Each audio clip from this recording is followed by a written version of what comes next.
The stakes have never been higher. The competition has never been stronger. 35 drivers, 20 rounds. One will be crowned champion.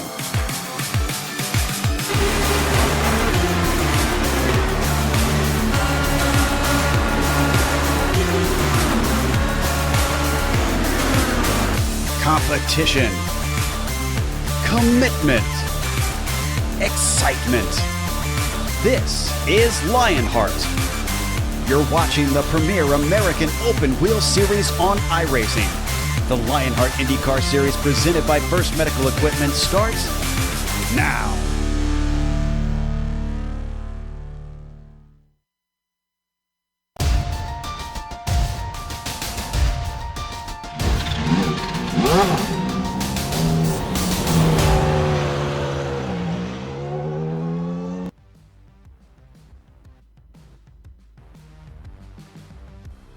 We're all gamers, and HyperX is always ready to game. Competition, commitment, excitement. This is Lionheart.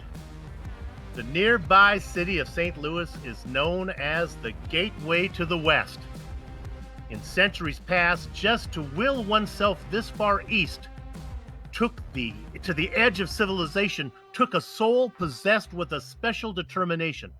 To thrive past this point, to win in the frontier, it took a blind ambition paid for in broken friendships and forgotten love.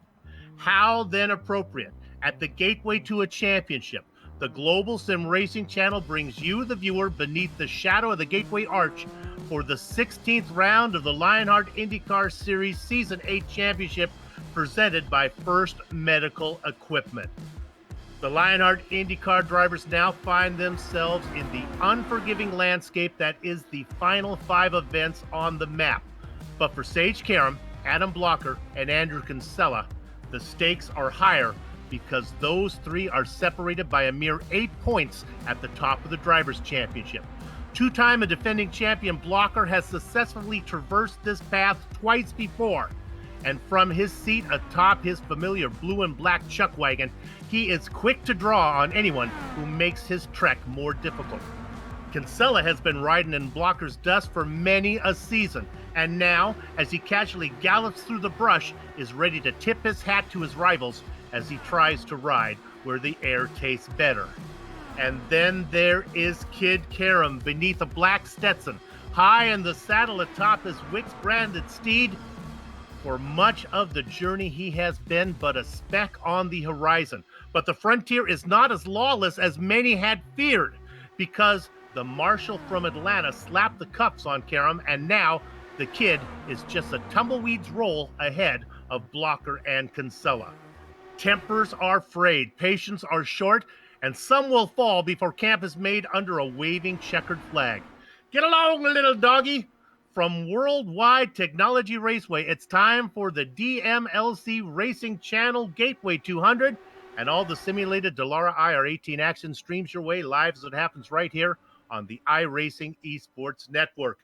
Peace, good health, and welcome to the Sim Experience Countdown to Green. Over these 15 minutes, GSRC will bring you all the storylines, all the stats and facts you'll need to appreciate the DMLC Racing Channel Gateway 200.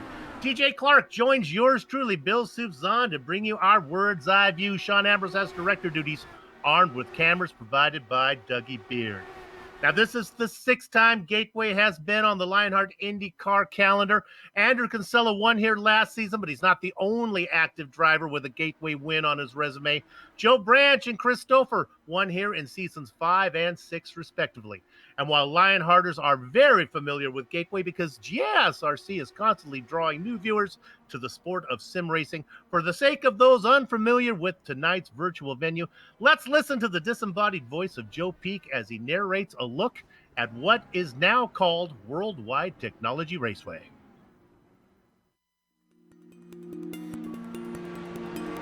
Worldwide Technology Raceway, a speedway born out of the speedway boom of the 90s. More colloquially known as Gateway, the track sits in Madison, Illinois, just on the other side of the mighty Mississippi, from St. Louis and its famous arch. And like that arch, Gateway has become a passage to the western United States for many series calendars. The facility itself opened in 1967 for drag racing, but the changes started in the mid-90s when the land was raised and the rebuilding began. As part of the rebuilding, a 1.6-mile road course was built inside and using part of the 1.25-mile track we are here for today. Its egg-shaped and differing ends in both radius and banking is a challenge for anyone trying to set up a car here. Even though the banking itself isn't too different, 11 degrees in 1 and 2 and 9 degrees in 3 and 4, the radius of 3 and 4 is much wider, so you carry a lot of speed down that front straightaway, which has led to some drama and classic finishes over the years in iRacing and on the real-life track. IndyCar returned here in 2017 after 14 years away, and in a short amount of time has become a coveted spot on that schedule. The NASCAR trucks also make a regular trip here every single year. ARCA is more off and on, and we'll sometimes get some late model and super late model action here with more regional series. Now, with downtown St. Louis and the Gateway Arch as a backdrop, it's getting time to drop the green flag at Worldwide Technology Raceway.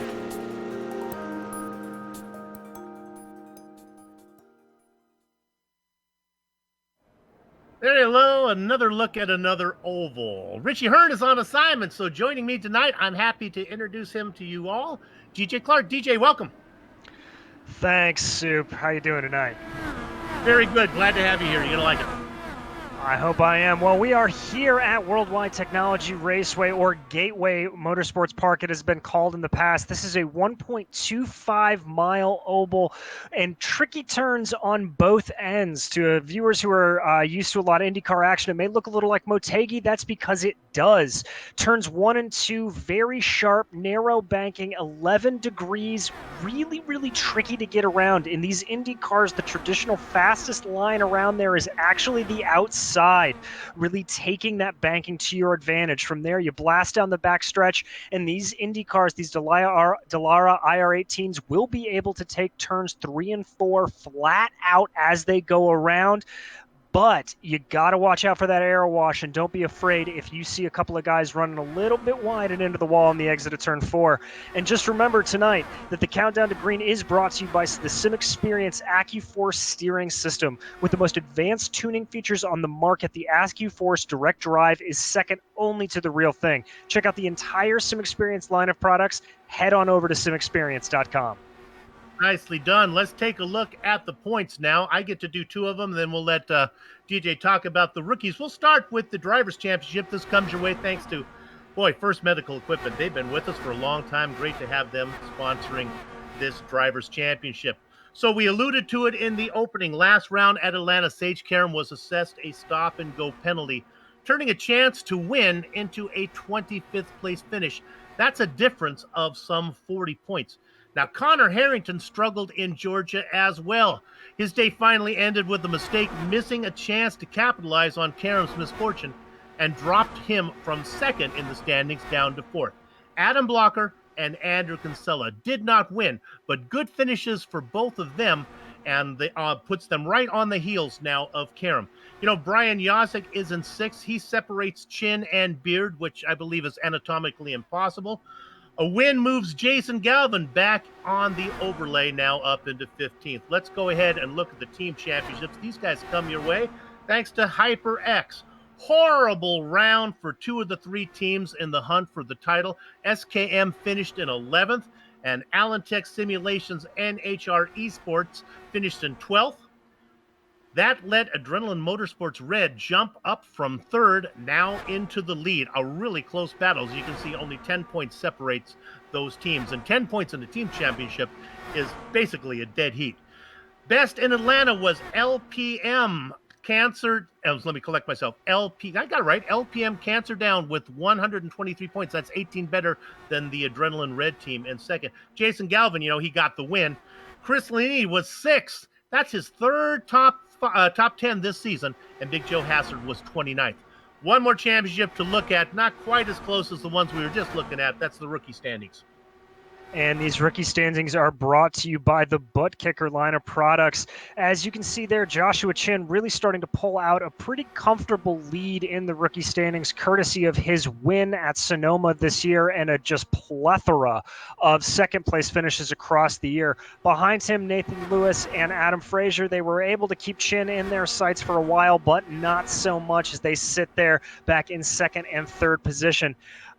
Looking down the order and actually off the list, a couple of new rookies to the series: Mike Rasmus, Matt Taylor, Aaron Morgan, and Chris Fowler. They sit 9th through 12th, respectively, ahead of, one of the more famous rookies we've had to come into the series, a certain Mr. Tony Kanaan. Let's get Tony Kanaan and Adrian Fernandez and on the chart for the rookie standings. Come on, you guys in the graphic department. Hey, if it's late on a Wednesday night and you're watching sim racing, there's a good chance you're watching the Lionheart guys. The Lionheart Racing Series, powered by HyperX, is the premier open wheel racing league on iRacing. It oversees not one but two great series: the Lionheart Retro Series, presented by our sponsor tonight, DMLC Racing Channel, and the featured series tonight, which is the Lionheart IndyCar Series, presented by First Medical Equipment. Both series honor the memory of the late Dan Weldon. Okay, DJ, we're getting close to the end. Let's talk about those event details.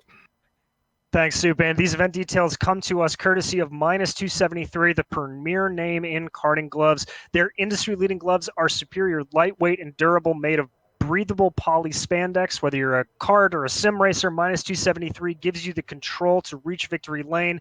For more information on Minus 273's full line of gloves and apparel, visit minus273.biz. And don't forget to also use Minus 273 LHRS15 for 15% off of all offers. Well, we are working here tonight on the 16th round of Season 8. Those three little teardrops, those represent the three drop races that drivers are allowed to take throughout the course of the season. We're racing the Dallara IR18s. These are the most up-to-date Indy cars that are available, and the setups are adjusted fixed. So everybody's racing the same thing, but they're going to be tweaked a little bit for raceability. Now remember, as of earlier this season, there are a couple of in-car adjustments. Those roll bars, the weight jacker, fuel mix, the drivers can make changes as they go along, but very slight. And of course, over the course of the season, we are working on cash and prizes of $10,721. Ooh, that's a nice little bundle there. I should mention, you heard DJ talk about the three drop lists that represent the three drop races. When we go through the points, those points did reflect the standings with the drop races accounted for. And we talk about it every week, but a lot of drivers this late in the season have already used up a lot of their what I call drop insurance. So it's to the point where if they make a mistake now and they get a bad race, they're going to have to score it. Such was the case that happened to Connor Harrington and Sage Karam last round. We have time to look at the weather. Not really that important on a night race, but let's bring it up anyway and see what we're looking at. There you go, DJ. What do you think? Well, just a little bit. Well, it's clear skies here at virtual St. Louis, and air temperature is 90 degrees with the track temperature hovering right around that. Wind coming out of the east at about 6 miles an hour. Humidity on a nice, balmy Midwest, 91 degrees, or 91% humidity, just how I like to see it. What that's basically going to mean is that we're not going to have as much tire deg as we've seen at some of the other short tracks where you're running in the middle of the day. That said, that humidity is going to really, really push these cars into the track, and we're going to be able to generate a little bit more downforce. But with that high heat, you will get tire wear after about 15 to 20 laps, and don't be surprised if it gets harder and harder to make a pass after about 5 to 10 laps. You're looking at the Watchman Marco. Now that's Brian Yazik. Usually some of the oval tracks qualifying not that important because passing is easy. I don't think that's the case here. I don't think you want to be too far back, as it might be hard to get around these guys. Very much so. And as you see here, we're watching Stephen Larkamp make his way around that turns 3 and 4 complex, taking a higher line there, just trying to maximize momentum. Adam Blocker currently sitting on top of the times to the surprise of just about nobody with the 25.117. Brian Yazik and Jake Wright behind him. Adam Frazier and Mike Rigney bringing up those top 5. The big news, I would think, would be Sage Karam sitting down there in 17th. He tends to do that sometimes where he doesn't qualify well. He's a great racer, but unfortunately puts him back in what I like to say in amongst it, where bad things can happen. So he's going to have to work really hard Who are we looking at there? Hey, there's Stefan Larkamp, the Pennsylvania driver, veteran of the series. That bright orange livery making it very easy to see. Just running across the line with a 25.8. That's going to put him well down the order in 22nd. So not what he was going to be looking for. He's going to be hoping to maximize some time here. You see him come down onto that tight line through 3 and 4. You've got to be really careful. If you get even an inch of those tires onto the rumble strips, you will be in the wall as Larkamp crosses the line with a 25.1. That's going to bump him all the way up to 7th spot. So great run for Larkamp. I'm telling you, something fishy here as there's some big names that are well down the order. Connor Harrington, slowest driver to put in a time. Sage Karam down at the bottom as well. 23 drivers have been able to put in qualifying times. A lot of them have not.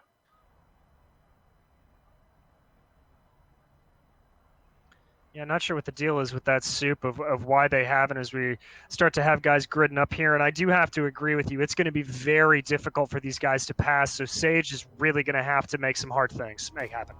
Let's go ahead and go to the grid right now. We're going to take it 2 at a time here, DJ. On the pole, Adam Blocker. He's going to be flanked by Brian Yazik, who's in row 2. Behind them is going to be Jake Wright and Adam Frazier. The watchman, Mark Cohn, in the 5th spot with Mike Rigney after him. And you saw Stefan Larkamp put in that 7th place time. Behind him is going to be Jason Galvin in 8th place. Joshua Chin, our top rookie, is going to be inside the man who sits second in point, Andrew Kinsella. Lining up on the inside of row 6 is going to be Dustin Wardlow, and the outside of him in 12th place will be Brian Carey. In the Baker's dozen spot is Big Joe Hassard. He's flanked by Samuel Ryman. Behind them, Ron Hacker in 15th and Tyler Groff in 16th. Brian, it's not easy being Greenlee is inside of our point leader, Sage Karam, who sits in 18th. Making up row 10 is going to be Chris Lanini and Brandon Limkeman there in 20th. Hidden Blackjack is Brian Beard in the double duck spot, Chris Stouffer. Behind them, Connor Harrington, one of the unfortunate casualties from their last race, and the first guy not to set a time there, Mike Rasmus, coming in 24th. Nathan Lewis and Tony Schowen are next. Following them, Scotty Johnson and Scott Holmes. We get to a rookie who fooled the heck out of me last round, but I figured out his pit strategy now. I'm talking about Matt Taylor. He's going to be inside of Bart Workman. And in row 16, that's going to be another one of those rookies, both rookies actually, Aaron Morgan and Chris Fowler in 31st and 32nd. And the final 2 drivers in our 34 card field, Jay Brandt and Ken Hacker. You can see that it's nighttime and my eyes are 60 years old, but this is not a well-lit track. I'm sure the drivers are fine, but as far as just kind of a gloomy Edgar Allan Poe type look out there right now. It is, and I can tell you, Soup, that it does get a little difficult when you're trying to make those passes. You do get a couple of shadows that can throw you off. Keep your eyes on the road and your hands upon the wheel. Let them roll, baby, roll. Let's go ahead and talk about our onboard cameras. We're going to start with car number 39, the Watchman, Mark Cohn. He's got the DMLC Racing Channel onboard camera. DMLC, your home for the best in sim racing videos online. Car number 42, the winner out of Atlanta last time, Jason Galvin. He's got the Butt Kicker onboard camera. Bring more realism and immersion to your session. Use promo code LION2020 at thebuttkicker.com. The HyperX onboard camera, that belongs to car number 20, the rookie, Chris Fowler. Whatever you play, however you play, HyperX knows we're all gamers. Use promo code LionHRT15 at hyperxgaming.com. And finally, car number 00, Mike Rigney in the Rigney Building Services. If you need a building service, yes, RSB is never miss us. I blew that little jingle there. We're gonna work on that. I promise to do that again later. Stick around for that jingle. We're all gamers, and HyperX is always ready to game competition, commitment, excitement. This is Lionheart. Adam Blocker leads the stampede down into the first corner. Brian Yazik right behind him. Chucking in behind is Jake Wright. We'll talk a little bit more about Jake Wright. It's good to see him up front. Adam Frazier challenging for that 4th position with Mike Rigney in 5th. Everybody through that first turn nice and clean. That was a big concern coming into this race. And now you're going to see Brian Yazik starting to try to think about making a move on Adam Blocker. He's going to dive out to the inside, try to take that tricky inside line. He's going to have it, but his blocker going to be able to hold the momentum coming around the outside.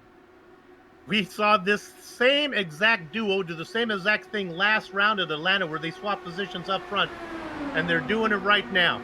Jake Wright sitting outside And that's Adam Frazier now tucking into fourth in the dark car on the inside. Watching from fifth position, Mike Rigney. Rigney just kind of sitting back in that popcorn position, but diving down to the inside of him, that's going to be Jason Galvin trying to make something happen, and then Stefan Larkamp also coming along with it. Everybody running nice and clean, too wide through there. As you see, here we go, flying down the backstretch. That is Galvin getting around them and really pushing ahead. We'll have one car slow on the inside. We'll check that out in a minute. It's a 12-car train up front. The caboose is Dustin Wardlow, the Candyman. Then there's a bit of a gap, well, if you can call it a gap of a half second, back to Tyler Graff. Yeah, Tyler Graff really starting to do that. You know, as these tires start to wear out a little bit, you've really got to start judging the point of where you're going to lift off going into that first corner. You cannot take it flat out or you will end up in the wall. And there was a lot of discussion this week about giving a lot of guys preference in front, making sure you get plenty of room, don't want to have anybody running into the back of each other. And thus far, everybody keeping to that really well. As we ride on board, looking off the tail of Blocker now, we look at the whole screen. You see a pass being made for what would be second position. It looks like that's going to get done. That's dark car is Adam Frazier. You read my mind, Soup. That's Frazier, but Yazik not having any of it, trying to fight back on the inside. You see him there. That low line, that inside line is faster around the corner. They get a little close for comfort out on the outside wall. They're going to go side by side down the backstretch with, that's Jason Galvin inserting his nose in there now. As you see that long shot, you can look for the familiar colors of Sage Karam's Wix machine. He has now moved himself up to 13. He's a-coming, working on the back of Dustin Wardlow like now. We'll keep an eye on him, and also Connor Harrington, who started at the back. DJ, it doesn't look like anybody's going to get away from anybody right now. No, that draft just keeping everybody nice in tow here, but I think in about 10 or 15 laps when the tires start to wear off, you're going to see some serious lifting and these guys will start to separate a little bit. But we may continue to see this sort of pack race going along, at least for the time being, as the top five have started to go one by one. And here comes Andrew Kinsella starting to push his way forward. That's one of the title hunters, really hoping to have a good run here. Kinsella now on the inside, just lost the spot to the Watchman Mark Cohn. I do a little research for these Lionheart races like I do every week. I go back and watch the last couple that was at this venue. And what I noticed was we may see a lot of pit strategy going on where this may break up into two groups. If the yellow falls right, some drivers will come in, some drivers won't. We'll talk a little bit how far they can go in a minute. Right now, they're all just racing in the tow. Just absolutely incredible heads-up side-by-side racing. As you see there, that is just Wright and Yazik and Cohn and Hassert, everybody just running side-by-side. Great battles here. Everybody giving some good respect as they dive into turn one. Going to have to see how they shake out, and it looks like Wright's going to be able to push a little bit of an advantage there on the outside. I know it's exciting as we look at the battle. We got to go back to car number 2, Sage Karam. He's our point leader, and things just tend to happen in this situation really off the pace and backing up. I was really worried. That was Jake Wright in 9th as they go around him. Oh my goodness, I thought they were going to gather up behind him. Sage Karam now up into 8th and a coming as he kind of chops the nose off of Joe Hassert. Chops the nose off Joe Hassert, almost runs into the back of Ryan Carey there. Sage just driving with a fire in his belly tonight. He's going to take a look down the inside of turn 3. Not going to be enough. Got to keep those left tires off that rumble strip. He's going to get a good draft here and watch for him to make a move into 1. Right on board. All this going on behind Jason Galvin, who has now moved to the front. You can see it on the tower. Boy, Galvin's got some momentum going on. Coming off a win at Atlanta and now very competitive here. Well, you know what they say, Soup, success begets success, and that's clearly pulling out for Jason Galvin, but I think Adam Blocker may have something to say about it. He is not letting that black car slip away from him. He's going to just stay in line here as they go through 1. Blocker probably not want to waste too much of his tires, keeping that car above that gray area on the low line, just trying to keep it nice and calm. Trying to figure out if it's the low line or the high line you want to be in. From what I'm seeing, if you can get a good drive off, you're in pretty good shape up top. Let's drop back. I'm going to take you back to car number. Oh, we look at this. Passes Blocker. Go ahead side by side on the inside. Now watch the momentum from Galvin on the top.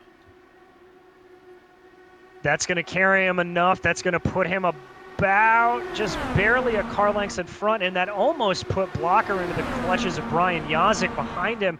You can see what happens if you get that inside line wrong. There's just so much more momentum and grip on that outside line, Sue.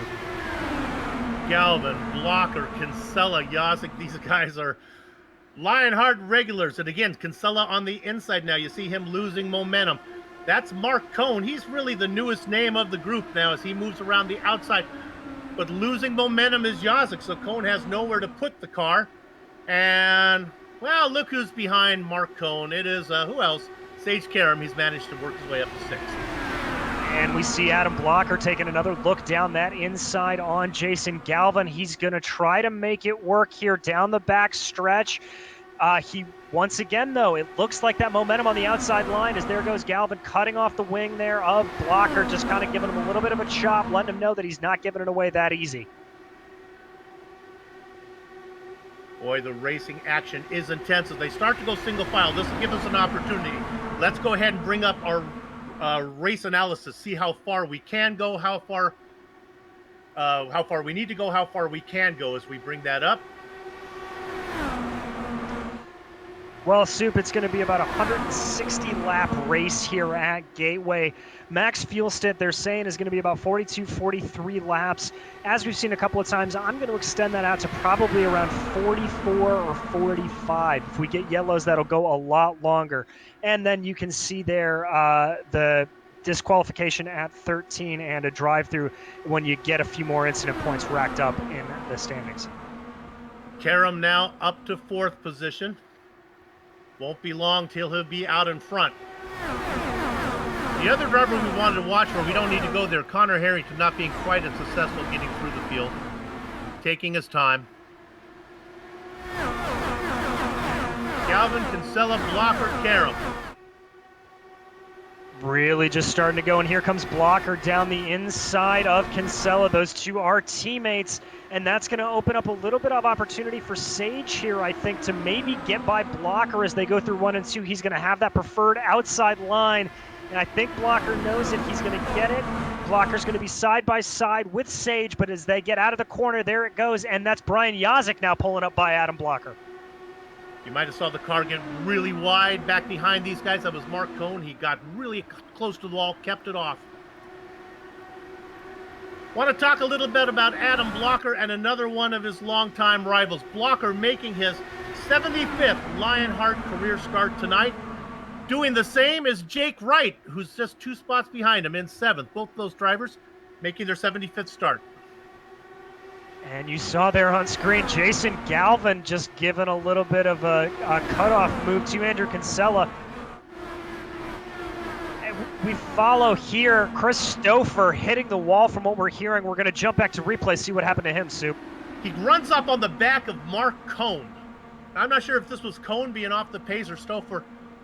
And that's what caused Stouffer. Watch Stouffer closing there on the middle of your screen. That's Cohn out in the front, and they make contact. And then Stouffer gathers it up, but he puts it in the wall by the time it's all said and done. Yeah, that's for sure going to be a little bit of wing damage. Hopefully, yeah, he's out of the car. I think that's going to be Stouffer's day done and dusted there. It looks like he's got a little bit of suspension damage. And now Blocker, while we were watching that replay, Blocker has fallen back into 7th. Yazik ahead of him on the outside in 5th. We have a caution out. And I believe it is Matt Taylor, the rookie, with a little help from another rookie, Chris Fowler.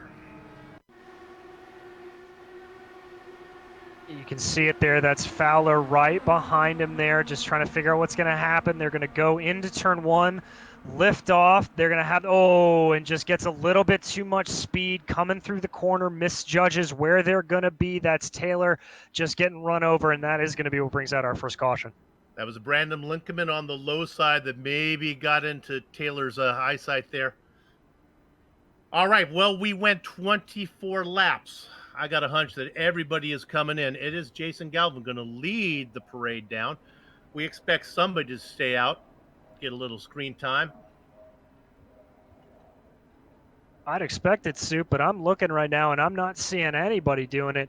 One thing to keep in mind here to be careful of is when you pit under yellow, it's very tricky to make sure to get that pit lane entrance right. But just about the entire field coming down pit lane here. I think the only drivers that did not pit were the guys that were out of the race. I believe every car came in. The pace car is out there singing the Eric Carmen tune right now, all by myself. All right, down into pit lane they go. Everybody coming in. Sage getting a good jump there out, but Kinsella's going to beat him out, and Galvin, so that's going to be your top three right there, just going 1, 2, 3 out of the box. Galvin, Kinsella, Carey, and Yazik, your top 5 off pit lane. So the pit stop comes at lap 25.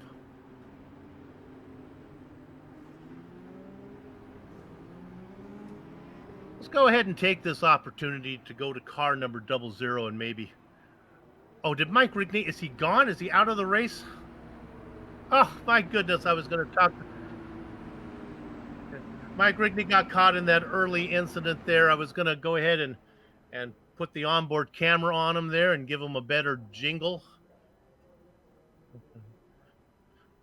So before we lose another driver, let's go ahead and talk about our spotlighted driver here today. That's going to be Tyler Groff. There, you see him. Now, Tyler Scott making his 62nd start tonight. Doesn't have a win yet, doesn't have a pole. He's got a couple, well, 4 top 5s. What I'd like to do when it comes to top 10s, I'd like to cut your race starts in half and see if you can match that. He's only got 20, so he's about 10 short of the Mendoza line for Soup. First start was Watkins Glen back in season 6. Best finish. Boy, he did it at Belle Island, second place. Sits 22nd in the points right now. But here's the thing about Tyler Groff you got to know. There is no doubt that he is a better road course driver than an oval driver. 4 of his top 5 finishes this season have been on twisty tracks. So, Tyler, they picked the wrong kind of track to put the spotlight on you, man. And Tyler, also worth mentioning, a world-class sim racing designer. A lot of the liveries out here in Lionheart are designed by Tyler. His work is just absolutely incredible to take a look at. Really pretty stuff. They are indeed. Working lap number 26. I think the lights will come off the pace car this time around. This track has a reputation for fairly short yellow flags, so the commentators don't have to fill too much. Give me a little time to talk about, again, Jake Wright and Adam Blocker. I think it's really interesting. Those guys both making their 75th start tonight. That's coincidental enough. But it gets even more strange. Blocker leads all drivers in wins with 21. Who's in second? Jake Wright with 20. So they are both right there. It's kind of like, if you're a football fan, it's kind of like Tom Brady and Breeze as they go for the all-time career touchdown record, as they each one, they're like one apart from each other every race, and they're about 9,000 years old. So I think that record will go to whoever survives the longest. Lights are off.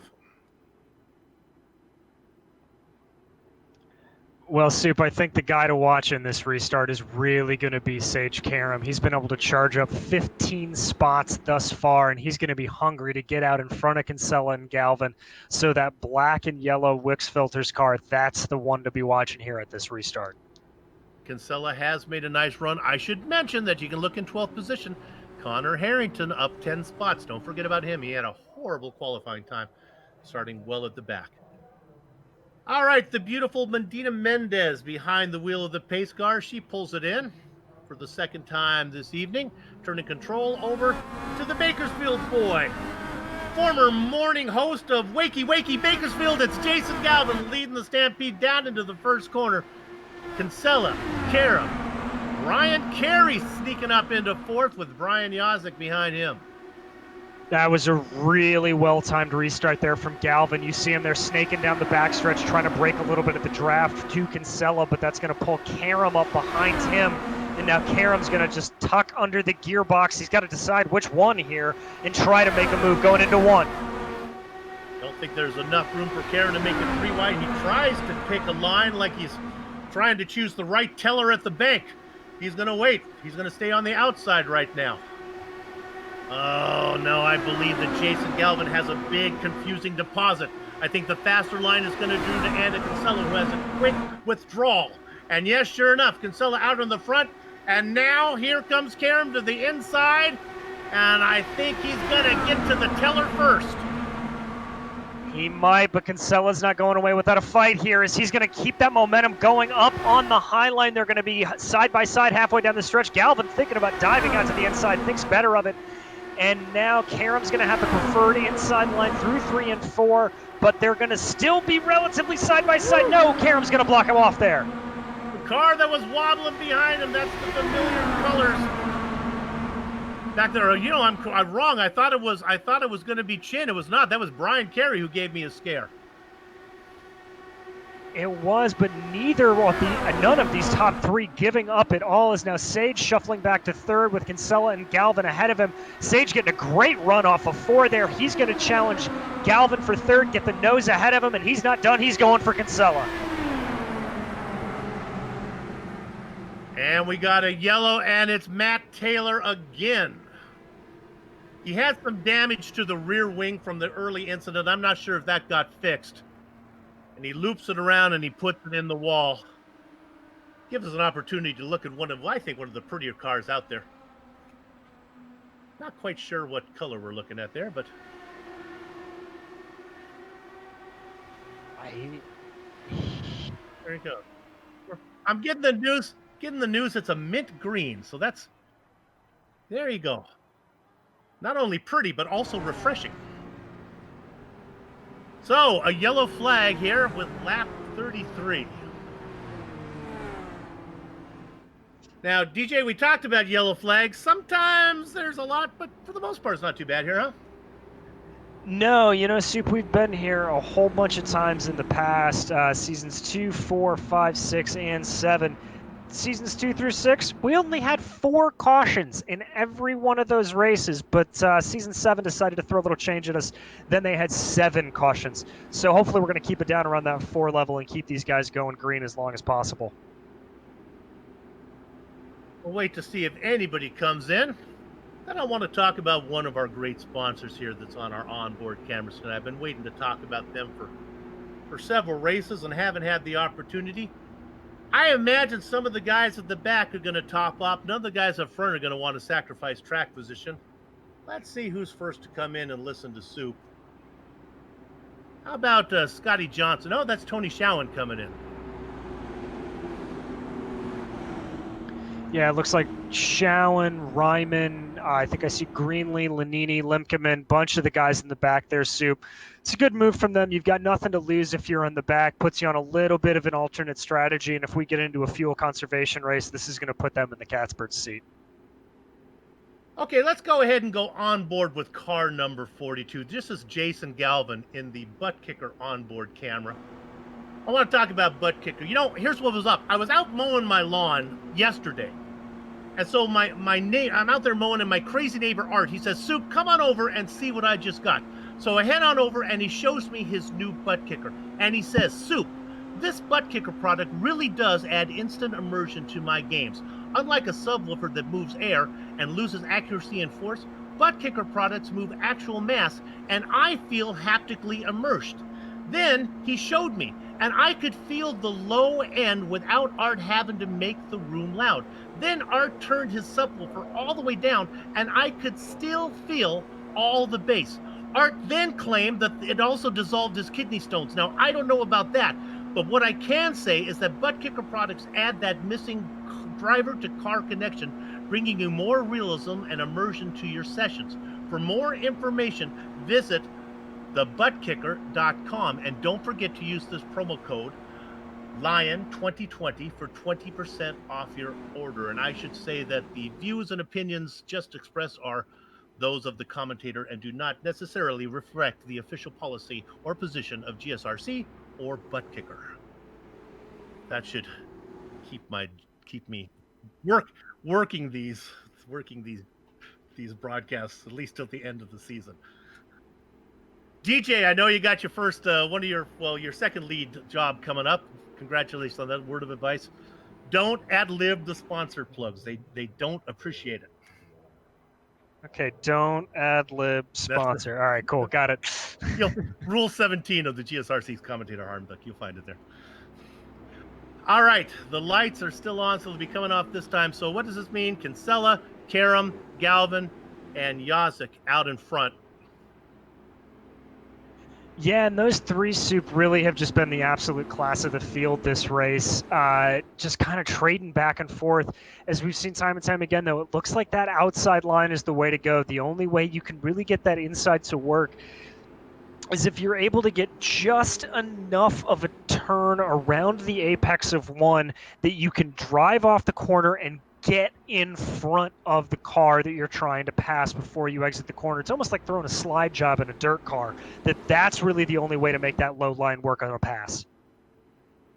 But what has happened? Some names to keep an eye on, and all you little soldiers in Soup's clipboard army. Why don't you write down names like Tony Schowen, Brian Greenlee, Chris Lanini, Brandon Limkeman, Bart Workman? They don't have the pace really to race up front. I don't think they will get upset with me for saying that. Certainly they're not showing it tonight.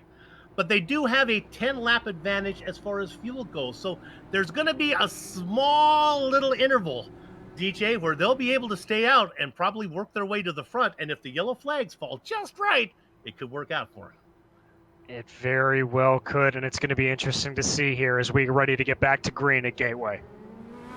Karam with the jump. I'm sorry, Kinsella with the jump. Karam right behind him. Boy, Karam was on him tighter than a fat man in a scuba suit, but he got that worked out. Now they go down into the first corner. Galvin chasing. Yazik, Carey in fifth. A nice run from Brian Carey.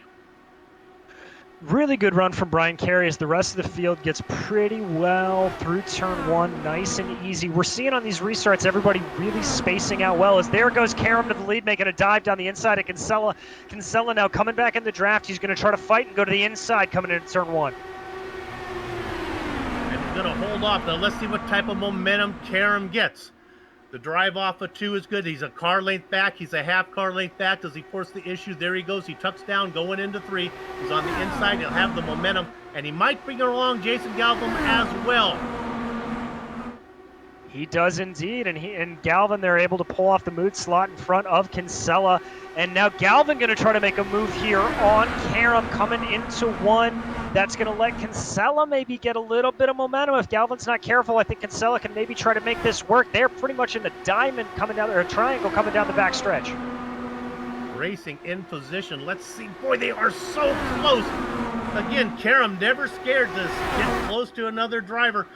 Galvin will get credit with leading the lap.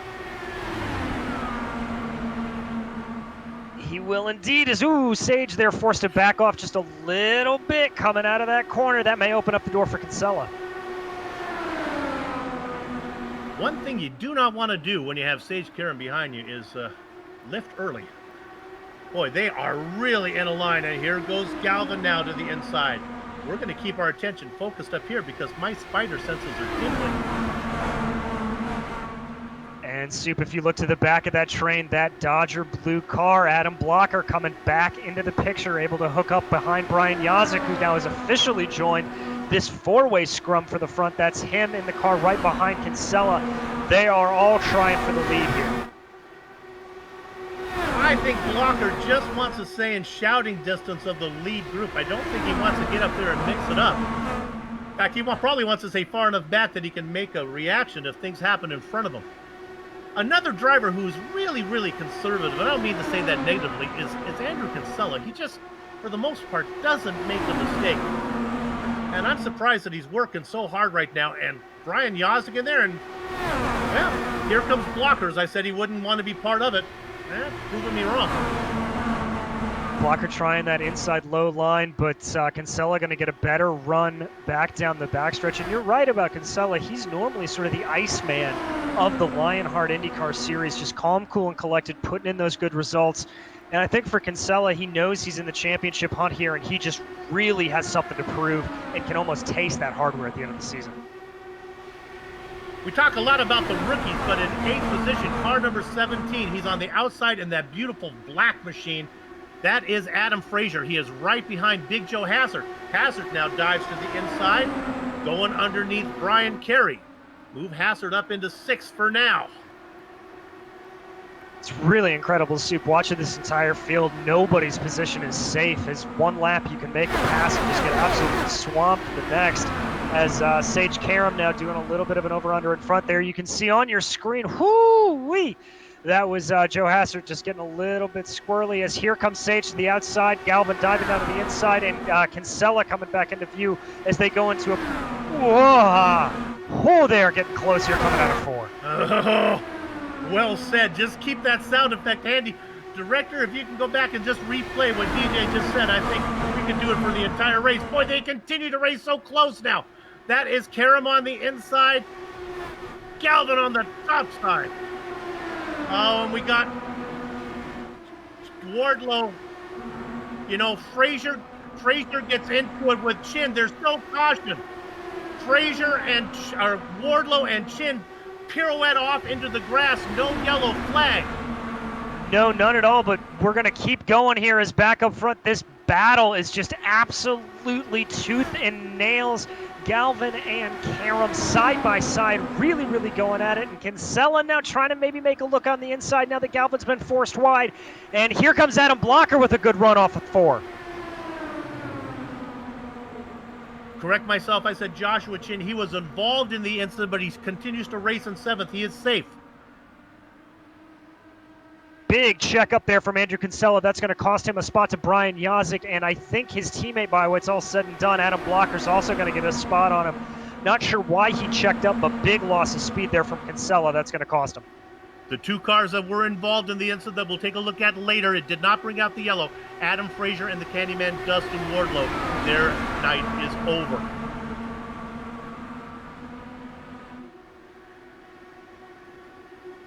Bit of a heartbreak there for both of those guys. They were putting in a really good top 10 run.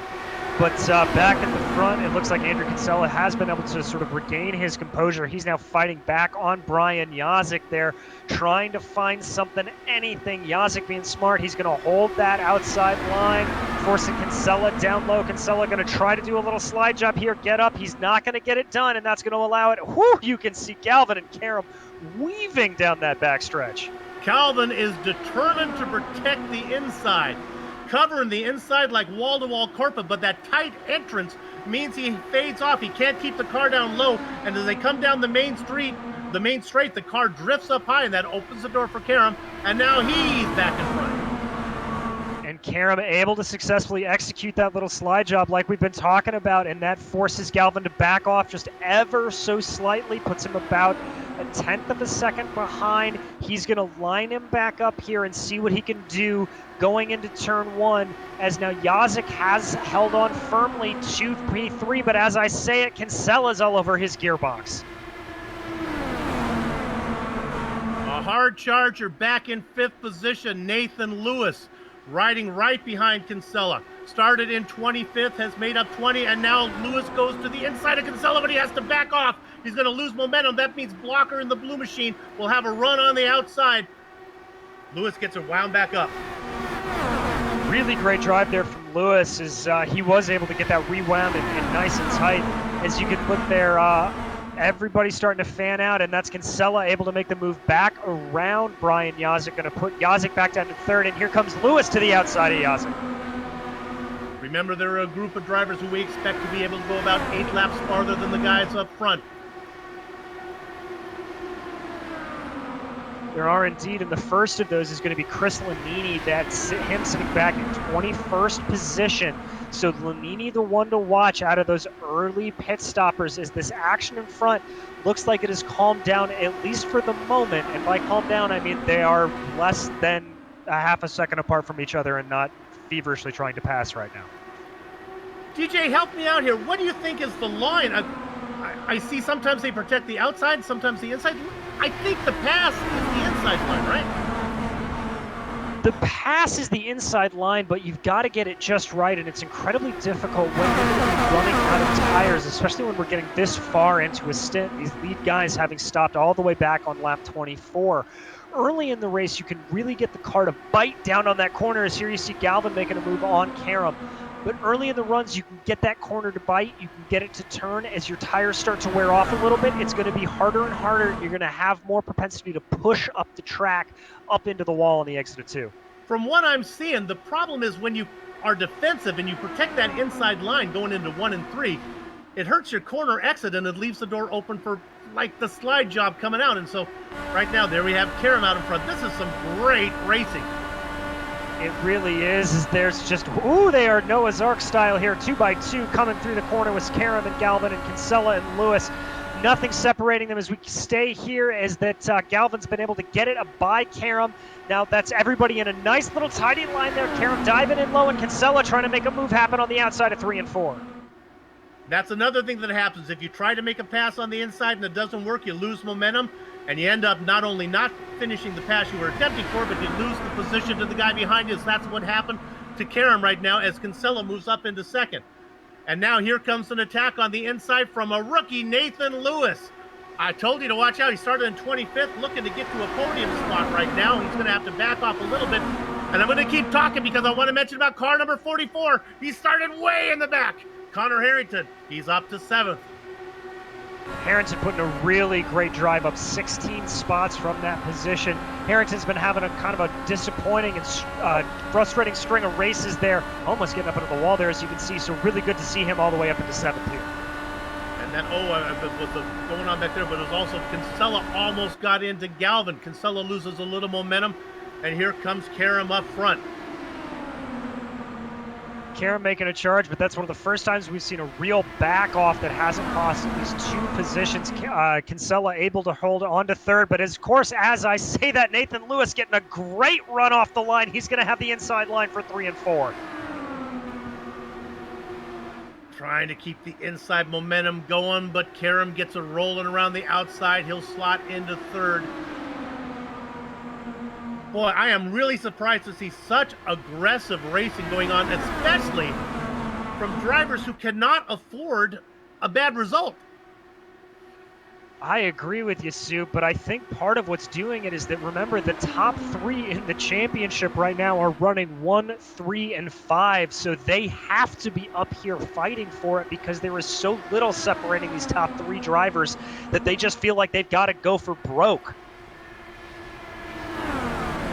And honestly, the guy back there rooting on the mayhem in front is Connor Harrington in 7th. He's saying, you go for it, guys. He would love to see Karam and Kinsella and Blocker all get together and he can get some of those points back. He sits in 4th, about 50 points out of the lead. It would be, and Harrington's certainly making a case here for why he deserves that 4th place position as he continues to charge through the field. You see him there lining up behind the gearbox of Brian Carey, just sticking out a little bit on the higher side there of Carey. That's not really an overtaking maneuver. He's just trying to get a little bit clean air on that wing, make the car a little bit more drivable. As we continue to go through here, you can see Blocker and Lewis there going side by side. Oh my goodness. I'm glad we have First Medical Equipment because I may need to get on the phone with them, see if they can get me some oxygen. This is taking my breath away.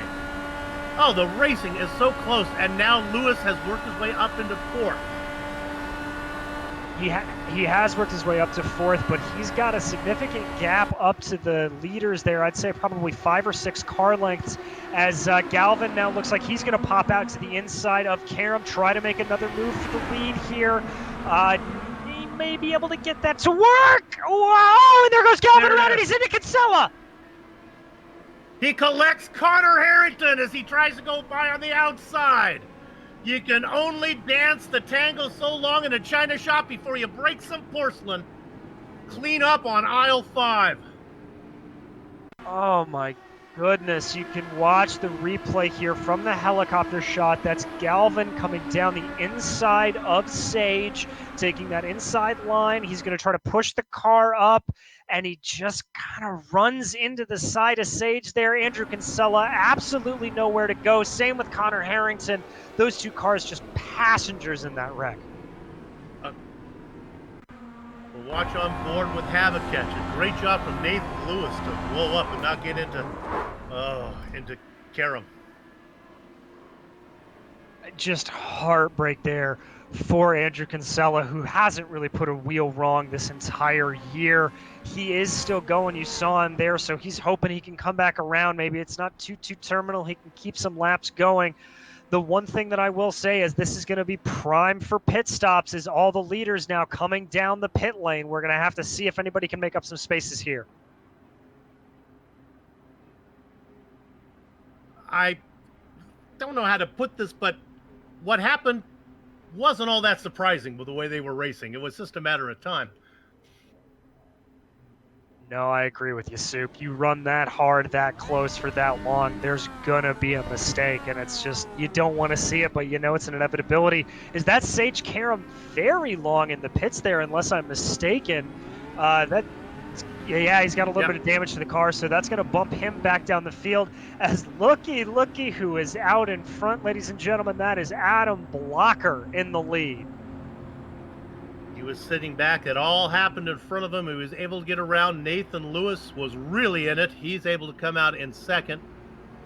Now, there was contact that happened to Karam's car, so that's probably why it took so long. A little bit of contact. Yeah, and Karam looks like he was only stationary for about 5 seconds longer than anybody else, so I'd imagine that's just a minor bit of front wing damage, front wing repair that they had to do on the car. So that is good for Karam there. It's going to keep him in contention in this race, I think. We'd be remiss if we didn't talk about the race that Brian Carey is having. He's in 12th, racing up in 3rd right now. We haven't talked much about Joe Hassert. He's up in 5th. And then I look down into finishing out the top 10. Brian Beard up 11 spots in 10th. And, I was just going to say, lining that up, one of the drivers we focused on earlier, Jake Wright, who just has kind of been a little bit off the pace and running in the mid-pack. He's lining up 10th. He is down 7 from where he originally started in P3. Yeah, it's kind of hard to tell whether that's from pace or just wisdom. You know, I don't want to be involved in that. Although it's not like it's all that much tamer back in 12th as it is up front. No, it's pretty much constant action everywhere, Soup, and we'll have to see what shakes out there.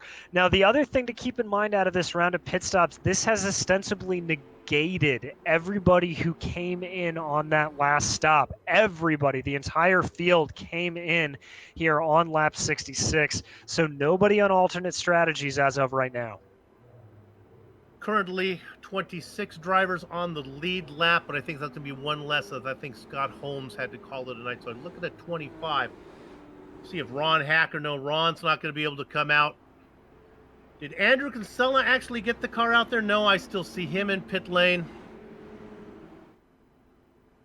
Yeah, both he and Galvin, it looks like that's terminal for the both of them. They're sitting in pit lane, as well as Connor Harrington, I believe.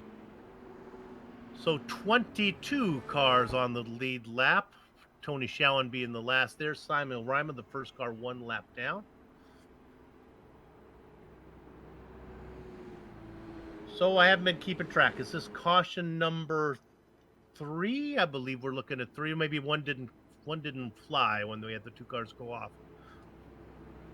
Yeah, you're right, Soup, because we had the first one where everybody came in, and then the second one on the alternate pit cycle, and now this. So we're a little premature for this if we're going to make it on the 4 cautions like we've been seeing, but we'll have to see how the rest of the race shakes out.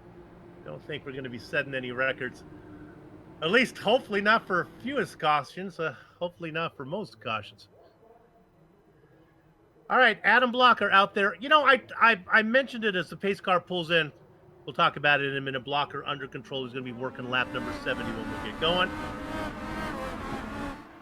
Nathan Lewis behind him.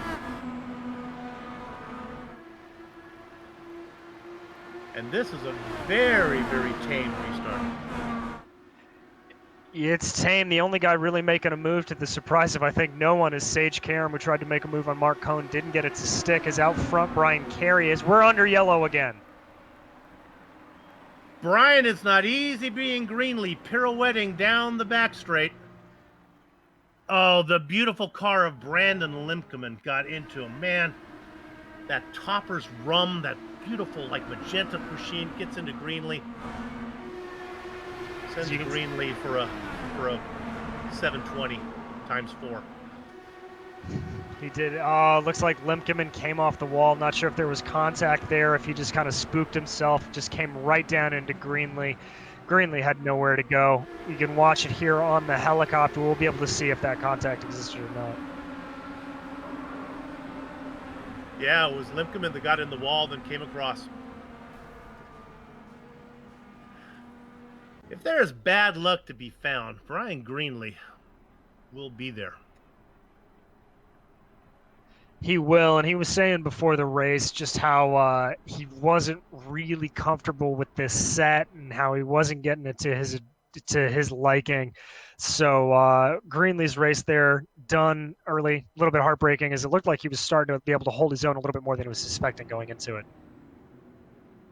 He was on the lead lap, so he lose a few more of those and put another chicken scratch by the caution list. What's our record? We're trying not to beat 7? Yeah, that's right. 7 cautions is the maximum set last year. Well, because of this, I called Domino's to see how late they deliver, so I'm not worried. They deliver till midnight, so out on the West Coast, I'm good. We should be able to get it in before Domino's closes up shop.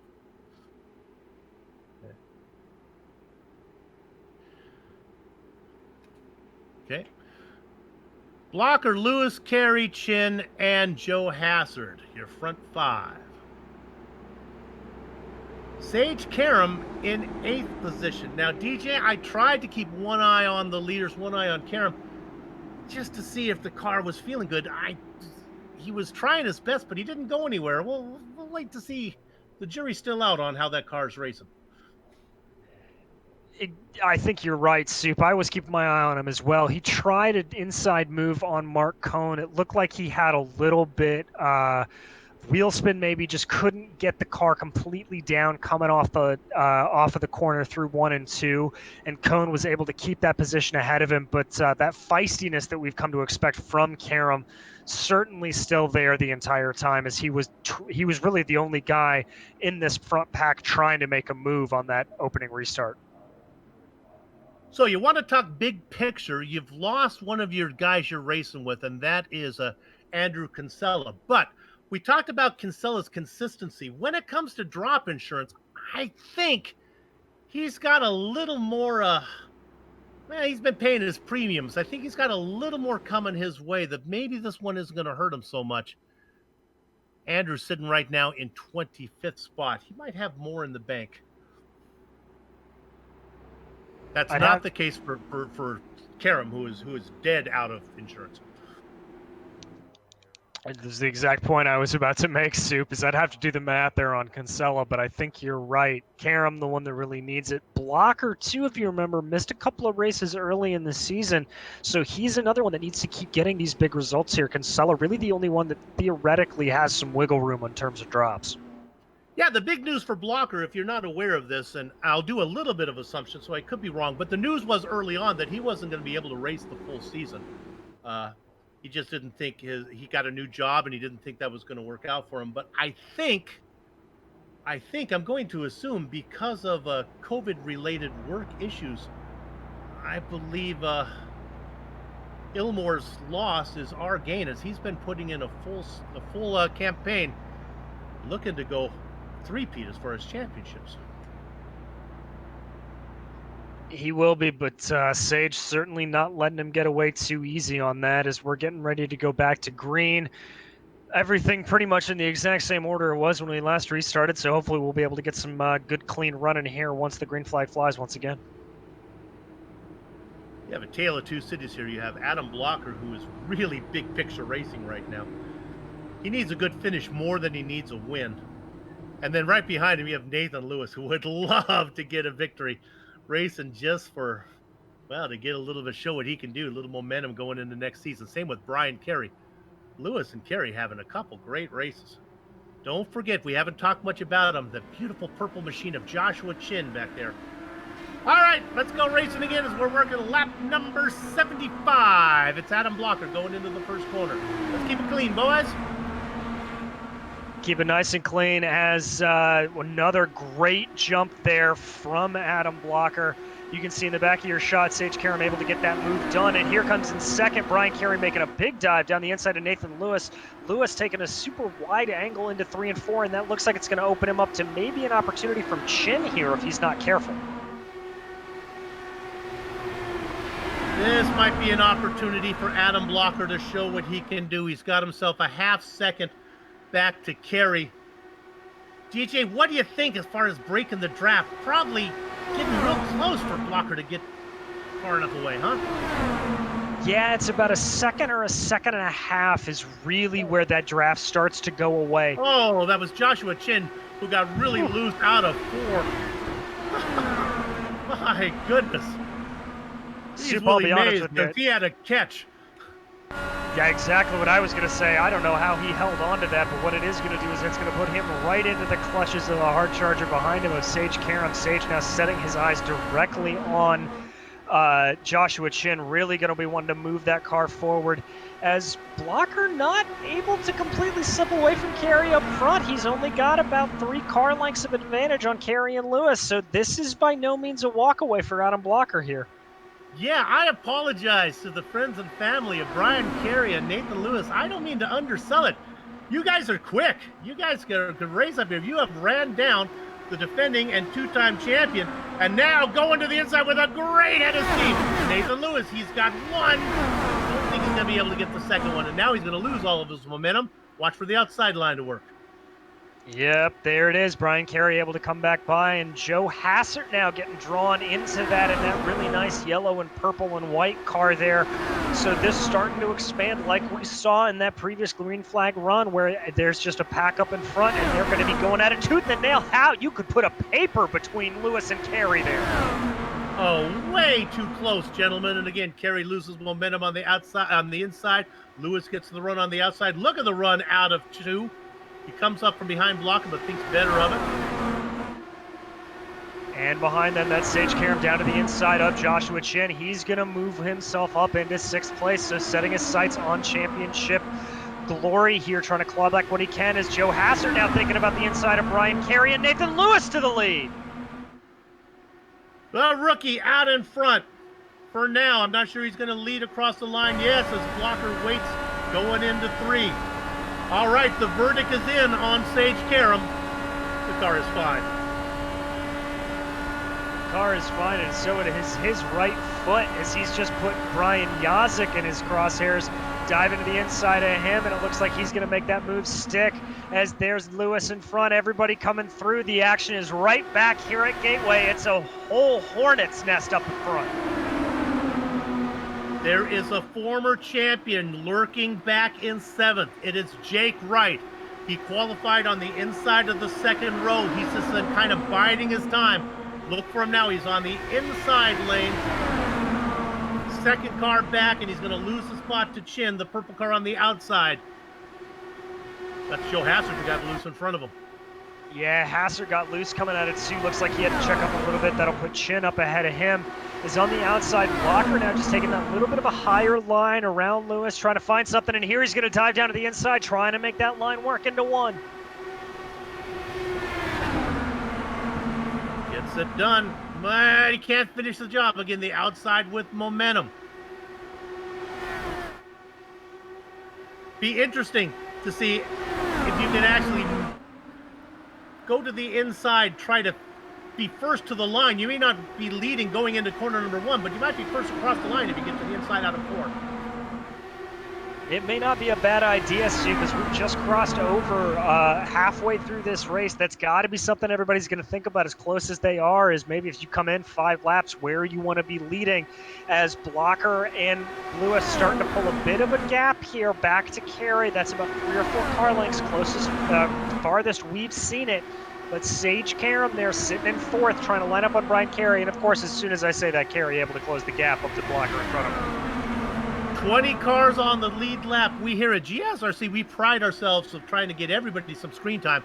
I'll try to get back to the back half of the guys on the lead lap in a minute. But right now, the action up front, you're just, if we go away from it, we're going to miss something really important. We are, Soup, this is just absolute class racing at the front. Really good stuff. There you see Blocker sticking behind Lewis again, not wanting to go too hard, had to back off a little bit, took a little bit of a lower line. I think that's going to give Carey a little bit of an advantage there, as that's Chin taking down the inside of, I believe, that's Chin on the inside of Sage Karam, putting Sage back to 5th. Great move from Chin there. The purple car, but again, the outside line has the momentum, so he loses that spot. And now going around the top, that's Joe Hazard. Watch Chin try to keep the car down low. Boy, he's going to lose a ton of speed now. And with that horrible exit out of 2, that opens the door for Brian Yazik. Chin says, look, if you want to try to go down low, go for it. There's no way to get any speed coming off the corner. Yazik says, I think you're right. I'll just wait right here. Chin settles into 6th. Really good defensive driving there from Chin, as that little bit of back off is going to put Yazik into the clutches of former champion Jake Wright. Wright not going to press his advantage, but just let Yazik know he's there, taking a look down on that inside. Up front, everybody keeping it nice and orderly, but Joe Hazard starting to maybe think about making a move on Sage Karam here.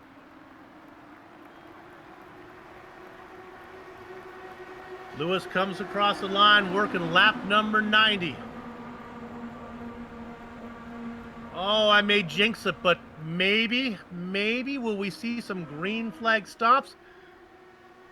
We're on lap number 23 of this stint. About 20 more to go on this tank, 22 more to go on this tank if we're right. And I got to tell you, Stu, making a green flag stop here at Gateway is so tricky on this pit in, pit out. Flat, tight corners coming through it, very difficult, as there you see Blocker trying to find something on Lewis. I don't know if this is Blocker just being a little content to stay back, maybe save a little bit of fuel, or if he just can't find the pace around Nathan Lewis here. Okay, as things settle down, I'm going to knock on wood about that. Let's look back at 12th position right now. This is car number 21, Ron Hacker, in a battle. He's up there with Stefan Larkamp. Boy, that is a pretty looking car. I hate to do colors. That car has to be orange from Larkamp there. And I knew it. And, oh, Mike Razaman. A little bit of a hit check from Brandon Lindemann. And the rookie Razaman doing some gymnastic. Razamuth up and over and around and through and... So we're going to jump back on the replay here. That's Limkeman down on the inside, Rasmus on the outside. They're going to go by. Rasmus has the preferred line. Limkeman just going to wash up a little bit. Soup, you hit the nail on the head. That's a hip check. Whoo! Lucky little pass there from, I think that's Sammy Ryman, to get by him. Very lucky not to get into the back of a flipping Mike Rasmus. Well, I jinxed it. Not more than 30 seconds after talking about green flag pit stops, we have that. So we got some yellow flag pit stops. All the leaders looking like they're coming in here. That's Lewis, Blocker, and Carey. Everybody coming in. I'm not seeing anybody out, so I think we're going to be deprived of a fuel strategy race. Nope. To the surprise of nobody, that's Samuel Ryman staying out on the lead lap. That's going to be Ryman and Fowler, the only two not coming in.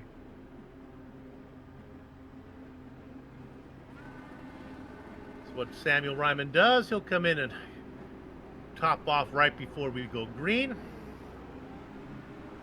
Blocker has the second pit stall, one ahead of him, belonging to, well, I'm sorry, Blocker's in the lead pit stall, isn't he? There he goes, rolling out, but Lewis gets the best of him. He does, and unless I'm mistaken, that looks like it may be another relatively slow stop for Sage Karam, another 39 seconds. Yep. So maybe he had a little bit more damage on the car that he needed to get repaired, or we missed something, but that's going to dump him back to about 9th place or so. Like Sisyphus on high heels, man. He's making his job harder than it needs to be. Keep pushing that boulder, baby.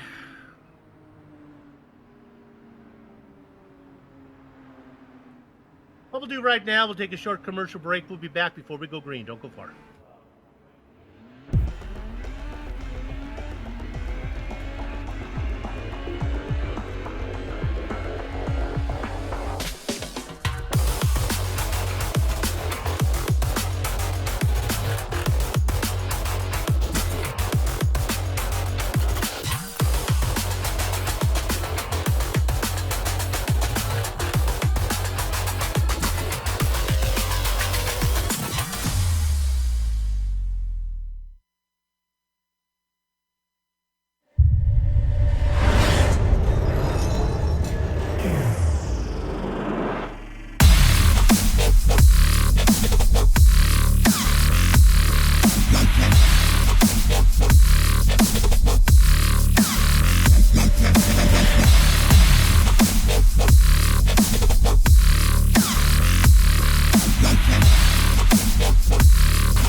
Welcome back to the iRacing Esports Network and GSRC's coverage of the DMLC Racing Channel Gateway 200. Boy, that is a mouthful for a race title.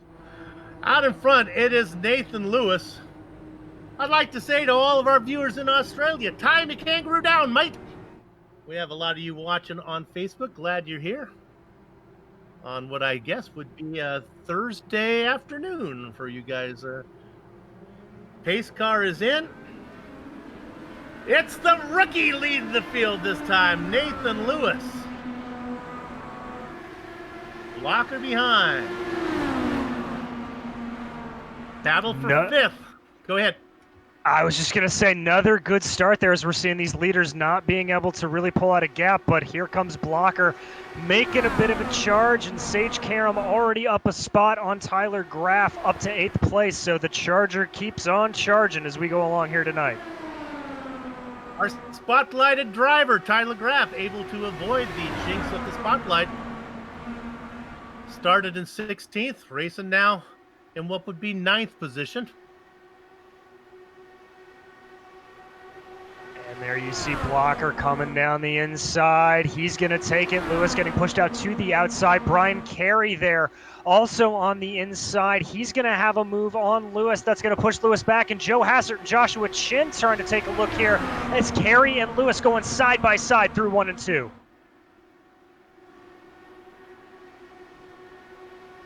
Lewis very competitive. And again, Carey and Lewis, both of those guys really, really competitive. The beautiful purple machine of Josh Chin, our top rookie. In the points, racing in 5th, but our top rookie right now is Nathan Lewis on track. Lewis working on the outside. Watch the momentum coming out of 2. He gets the run. Blocker was kind of on the middle line, doesn't get the run. They're going to be Seattle Bathtubs now going into 3. Back with butter on his racing gloves is Brian Carey watching from the popcorn position. Carey decides to tuck in there. Boy, they almost just they do touch. And there goes Lewis into the wall. He collects more drivers. Getting part of it was Ron Hacker. Jay Brandt involved in it. The veteran Jake Wright making his 75th start. I believe his night will come to an end.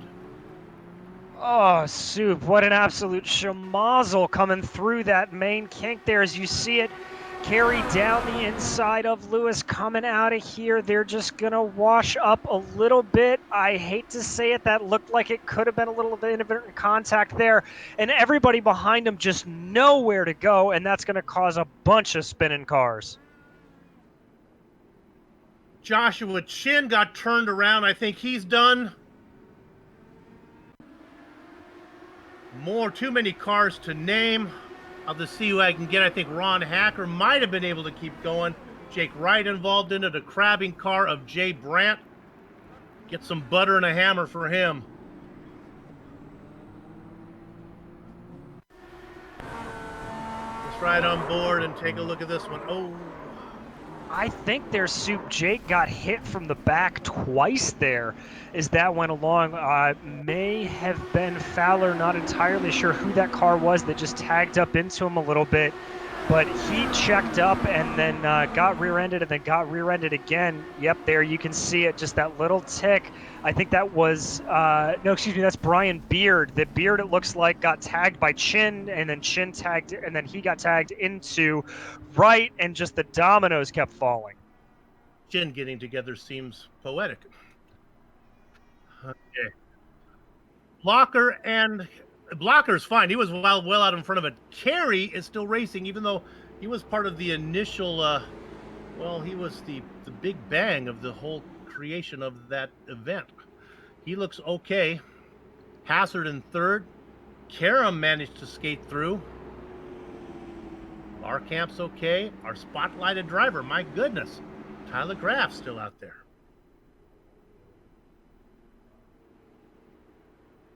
There's Tyler. Yeah, Graff just working his way nice, 6th place position. Also, Soup, you can see him just coming around the back end of it there. Joshua Chin also able to stay out on track, so not terminal damage for Chin despite getting tagged up in that conflict. I think he may have been able to avoid a lot of the worst of it all. So Chin, another one to look through to charge through the field here. Anybody who stops now and comes in, even if they can stay on the lead lap, will have to still make another stop. I think we're looking at one more stop from everybody before this is done. All right. Let's look at the onboard camera here for Mark Cohn in the DMLC Racing Channel onboard camera. Of course, Mark Cohn, the watchman, because he collects old watches and fixes them up. He sent me a really nice Casio with a calculator on it. Great, nice watch. I think he has better stuff than that, but I appreciate the sentiment. What other onboard cameras do we have, Director? Let's go to, I think Rigney is done. Director wants to go to Mike Rigney, but we can't. I'm not going to let it go. He wants to go to Rigney. I have a jingle to sing for Mike Rigney, but I can't. All right. We're going to go to Chris Fowler and HyperX. We love HyperX, but they have an onboard camera every week. There's Fowler coming into pit lane, going to try to get a little more work done on that machine. That is a good-looking race car there. Hoisingveld racing machine. That's fast. It is. I love that scheme. That's another one of the Tyler Graff specialties there. Really, really pretty scheme. Obviously, a little reminiscent of good old Connor Daly's scheme there in real life.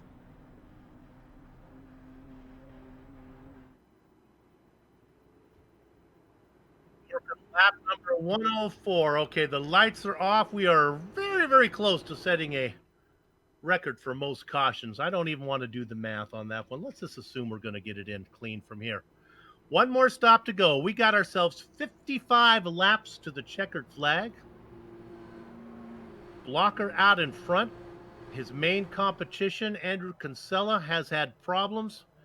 Connor Harrington, who sits in fourth in the points, has had problems, but the leader in the points, Sage Karam, still lurking back and forth. There goes Blocker. He's got 5 car lengths. He's got 8 car lengths. Remember that the guy chasing him back in second position is Brian Carey, who had a little contact with Nathan Lewis. So we'll assume that Carey's car is okay. And sure enough, Brian begins to run down Adam Blocker. Yeah, Soup, as you see just time and time again, no matter how good of a jump you get off the line, it is not enough to help you as Carey's starting to claw back in, bringing Joe Hassert behind him. And that is Sage Karam lurking in the background there in P4. So everybody a little bit more stretched out than we've seen previously on these restarts. But here comes Carey really starting to work it. There you see Karam. You can see him 1, 2, 3, 4 all in a row. That's Hassert jumping out to the outside, trying to get a little bit of a better run off the corner to maybe try to make something happen here down the main straight. I think Big Joe is going to get this pass made, but again, we see it time and time again.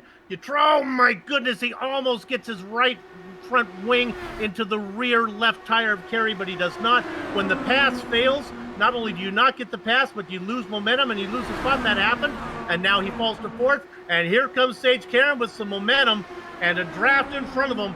Karam gets credit for second place, but he has nowhere to go. Boxed in there with Carey down on his inside, but that outside line going to give him the momentum coming out at 2. He's going to get a run on Blocker here. I think he's going to make a look down the inside, try to make a pass into 3. It took him 108 laps to do it, but out in front, real-world IndyCar driver Sage Karam.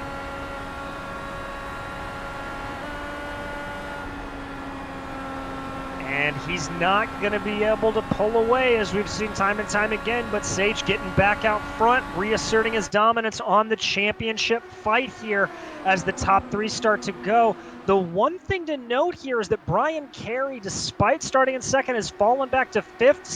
Stefan Larkamp all the way up to 4th now, starting to make a little charge. Oh yeah, Carey has really been fighting it. Right now, he's looser than Andy Dufresne at the end of a sewer pipe. Here he comes now. He's trying to get that spot back as he works inside of Larkamp. And a new leader, Adam Blocker to the front. Too much action. Crack him. I can't figure out where to keep my eyes here, Soup. Is that here you can see Sage gonna let sort of blocker go by a little bit. I think he knew he had a compromised line through 3 and 4, so he's going to try to fight him back here. That's Big Joe Hassert lurking in the background. Behind them, you can see the field starting to fan out a little bit. Tyler Graff and Stefan Larkamp thinking about making something happen, but not happening there. Now, Karum's going to take a wider line coming in, try to get a better run, and it indeed worked as he's going to get a good ride on blocker. He may make a move. He may try to wait. Let's see.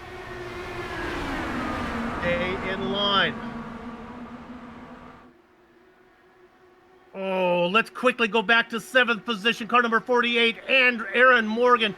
He almost got into Tyler Graff. Aaron having a great run, up from 31st, now into 7th position, but boy, his night almost came to an end. He's got it gathered up.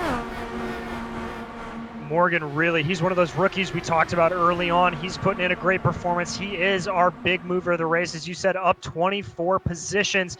As there you can see Graff and Larkamp continuing their little battle right in front of him. I think that's going to bring Morgan right into the fold here.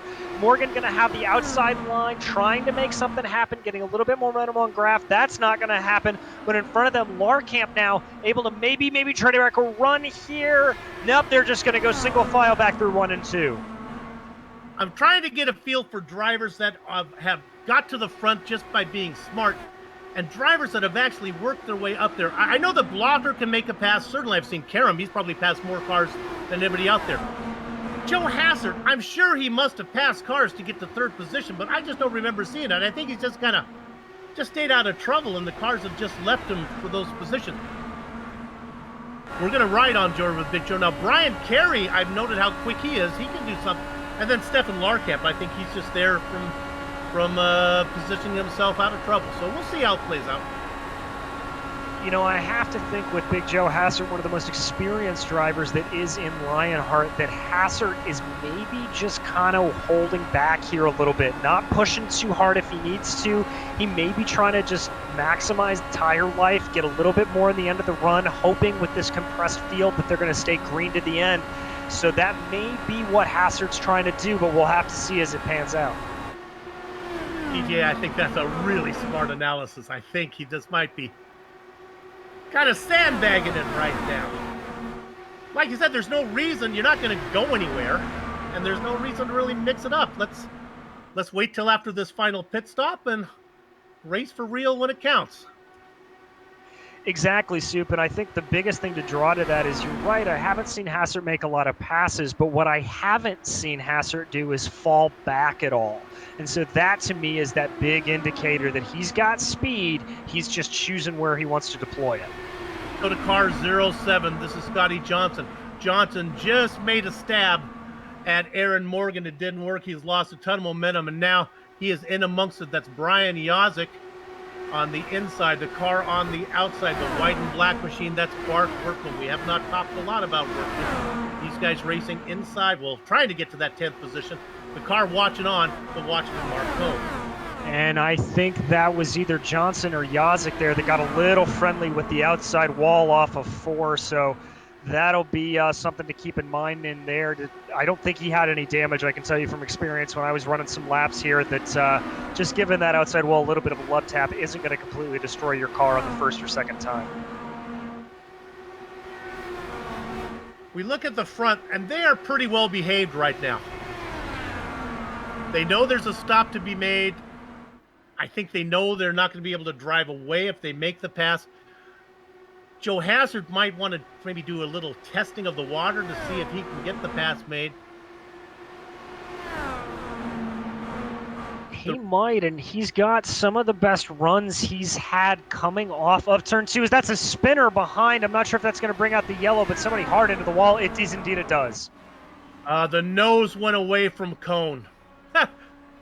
It was a nose cone. And he really just pushed right into the wall. That can happen. We're getting pretty late in the run here, and you can definitely lose it. You can see him doesn't get the right necessarily line there. Yep, just absolutely kerfloof into the wall. And he, maybe in a merciful thing, his connection blinked away, probably to save him the pain of hitting the wall. Well, our race analysis, they said the max fuel stint was 40. We got 39 to go. I think I know what's going to happen. Everybody's going to come in for fuel, and then we have a 37 lap sprint to the end.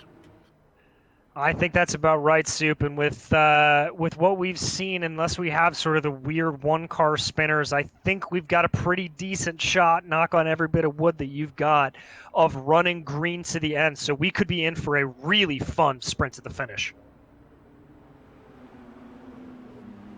Now, what's interesting is you're going to have a few laps under yellow. You don't need a whole full tank. You may want to go a couple ounces short if you're thinking about a way to get around Adam Blocker. Let's see if My anybody sentiments. My sentiments exactly, Soup.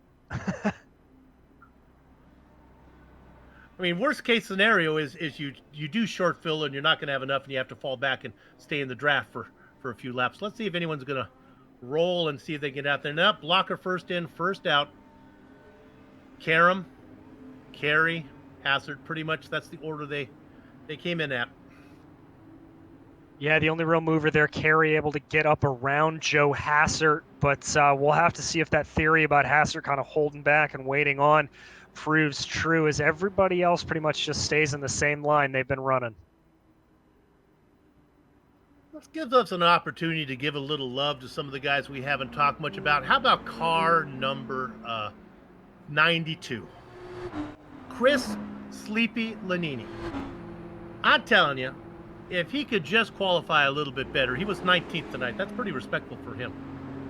This guy brings the car home at least 10 positions ahead of where he qualifies every race, unless he qualifies in the top 10, where that would be impossible. But you get the idea. Great job from Lanini. Yeah, he's put in a really, really good race with that black and purple scheme. Sometimes it can frankly get lost in the lights here at Gateway. We talked about those shadows coming in a little bit earlier, but Lanini put it in a good run, as he always seems to do. Very consistent finisher. You know, you talked about our spotlighted driver and what Tyler Graf can do on the track, and you briefly mentioned it. The Lionheart series might have the best paint schemes of any series we cover on GSRC. They are just stunningly good to look at, and a majority of them are courtesy of Tyler Graf. Some are just jaw-droppingly good looking. Very much so, and I can tell you, Soup, just seeing the stuff that he is able to turn out time and time again, everything from those sort of, reference schemes like we were talking about earlier with that Connor Daly reference to just utterly original, pretty colors getting put together. Graf is really, really, he's an artist when it comes to putting these schemes together. And one thing I've noticed from his work as we continue just to pat us back is when you've painted cars a lot and you paint the same type of car, there are certain lines and you kind of get into a rut where the colors need to flow, and that's never the case with him. He always seems to find a unique way to piece the car together. It's really well done. It's, as a commentator, it's fun to watch, and my wife likes him too because that's the most important thing to her, is how the cars look. I have a few buddies who are the same way. Whenever we go to the 500, they'll always choose on who has the prettiest car. So at some point, if Tyler Graf ever gets himself out to painting some real Indy cars, I'm sure he'll have some fans in the stands there on the outside of turn 1 where my normal seats are. Good paint scheme work, a couple of tenths a lap. All right, the pit stops are done. We are good to go. You're watching the iRacing Esports Network, streaming cyberspace into your place, bringing you the Global Sim Racing Channel's coverage of the Lionheart IndyCar season number 8, round number 16. And we're going to have ourselves a 35-lap sprint to the finish. All right, buckle in, take that last sip of soda. Well, it's no surprise, it's Blocker and Karam. And I'm telling you right now, DJ, if these two guys get together, I'm canceling my Discord subscription. I just don't want to be there for that. Yeah, that won't be pretty, but I think these guys just want to put on a good show for us here tonight as you see Sage trying to get that line. He's been running that line a lot tonight, that sort of fade down line. Brian Carey weaving back and forth, trying to figure out which way he wants to go. Sage is going to lead at the line, have that preferred outside line.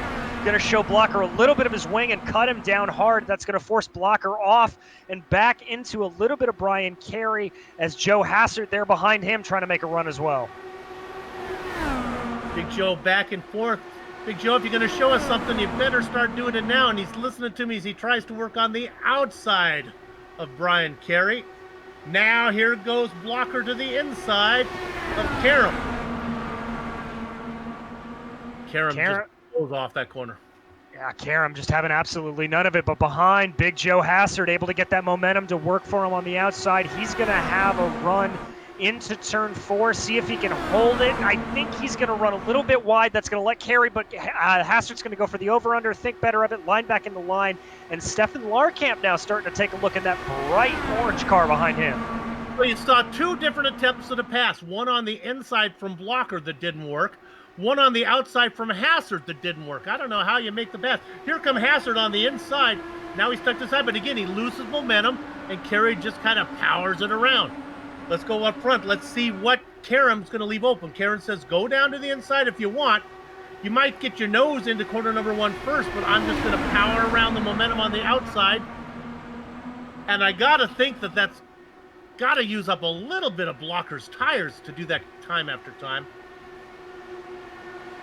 It certainly will, but at 35, it's not going to be mega wear like we talked about. As there you see Joe Hassert looking like he's finally going to be able to at least get some good momentum.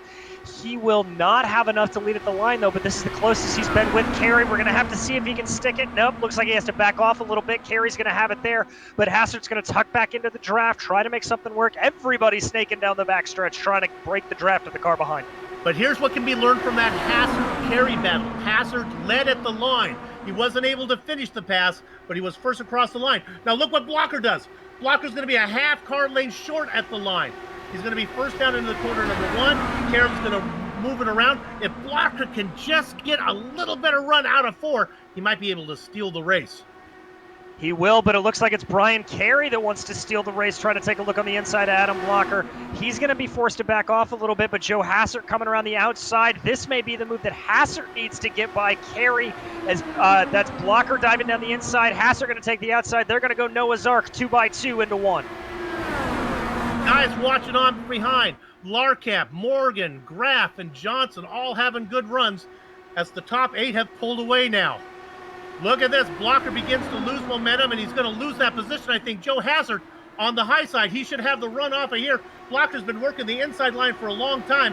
He's going to be side by side with Hassert as they go into 1. Blocker might be far enough ahead to close Hassert off. Hassert with momentum as he takes it really high. Watch the run out of 2. Boy, he keeps it off the wall, and now he starts to roll. I think he's going to be able to finish the job. Move Big Joe, Mr. Sandbagger, up into 2nd. And Joe now setting his sights on Sage Karam. You were right there, Soup. That was a super high line from Hassert, but what it allowed him to do was really keep that momentum up and prevent Blocker from coming up on that slide job out of fear of hitting him. So now Hassert's going to set his eyes on Karam, see if he can do something. And I think for Sage Karam, he's just going to want to hug that outside line coming into 1, as that seems to be the fast way to go. Here's the final stages of this race. Like I'm watching a kung fu movie here. Karam has fought off Blocker, so now somebody else is coming in to make an attack, and it's Joe Hassert. Hassert has watched Blocker try to do this time after time. That's the best I've seen out of there. Oh my goodness, again, Hassert was really loose. He keeps it off of Karam. I thought for sure there was going to be a bump and rub in there between Hassert and Karam, but both of them just playing it really smart. That's Adam Blocker there in 3rd as they fan out to different lines. Karam tried to block down to that outside line, realized that Hassert wasn't going to go for it, and so stuck it, and now Hassert forcing Karam to run a little bit low. That may give the position here, may give an advantage to Hassert as they come down the backstretch. You wonder if there's a little desperation to get this pass made, because it's not going to get any easier as the tires get more worn. All right, look at Hassert. doing a little bit of a hokey doke, a little bit of hucklebuck, looking to the outside, now ducking to the inside. Nothing happening there. Blocker walking on, saying, you thought it was easy. It's not as easy as you thought, is it, Big Joe?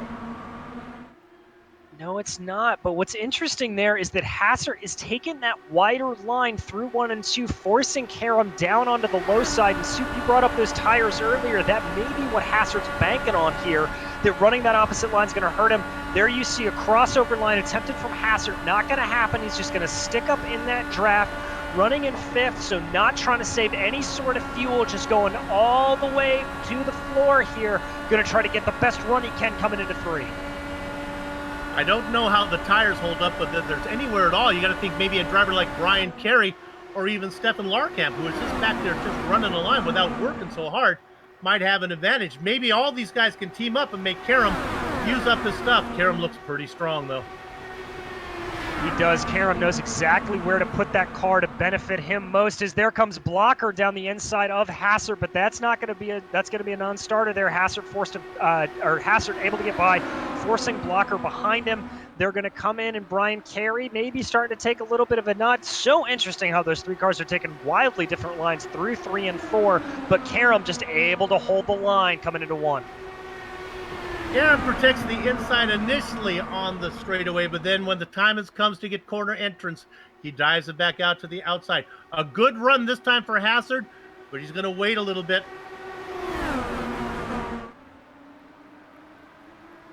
Yeah, he's not going to push his luck there, but he is going to go for the crossover. Oh, I thought he had it there, but not enough. They are going to be so close, 1, 2, 3, but they're going to stay that way coming into 1. Nobody really trying to make the advantage here. About 18 laps to go, so we're starting to get into the pressure cooker here. Everybody going to want to try to make a move as fast as they can. We need the funk, gotta have the funk. Get that disco ball twirling. It's time to boogie, as my old partner Sean Crackers Ambrose would say. Now working to the inside. He knows when it's time to go dancing. It's Adam Blocker. He works his way up into second again, loses his momentum, and Hassert gets really loose, able to hang on to it on the outside.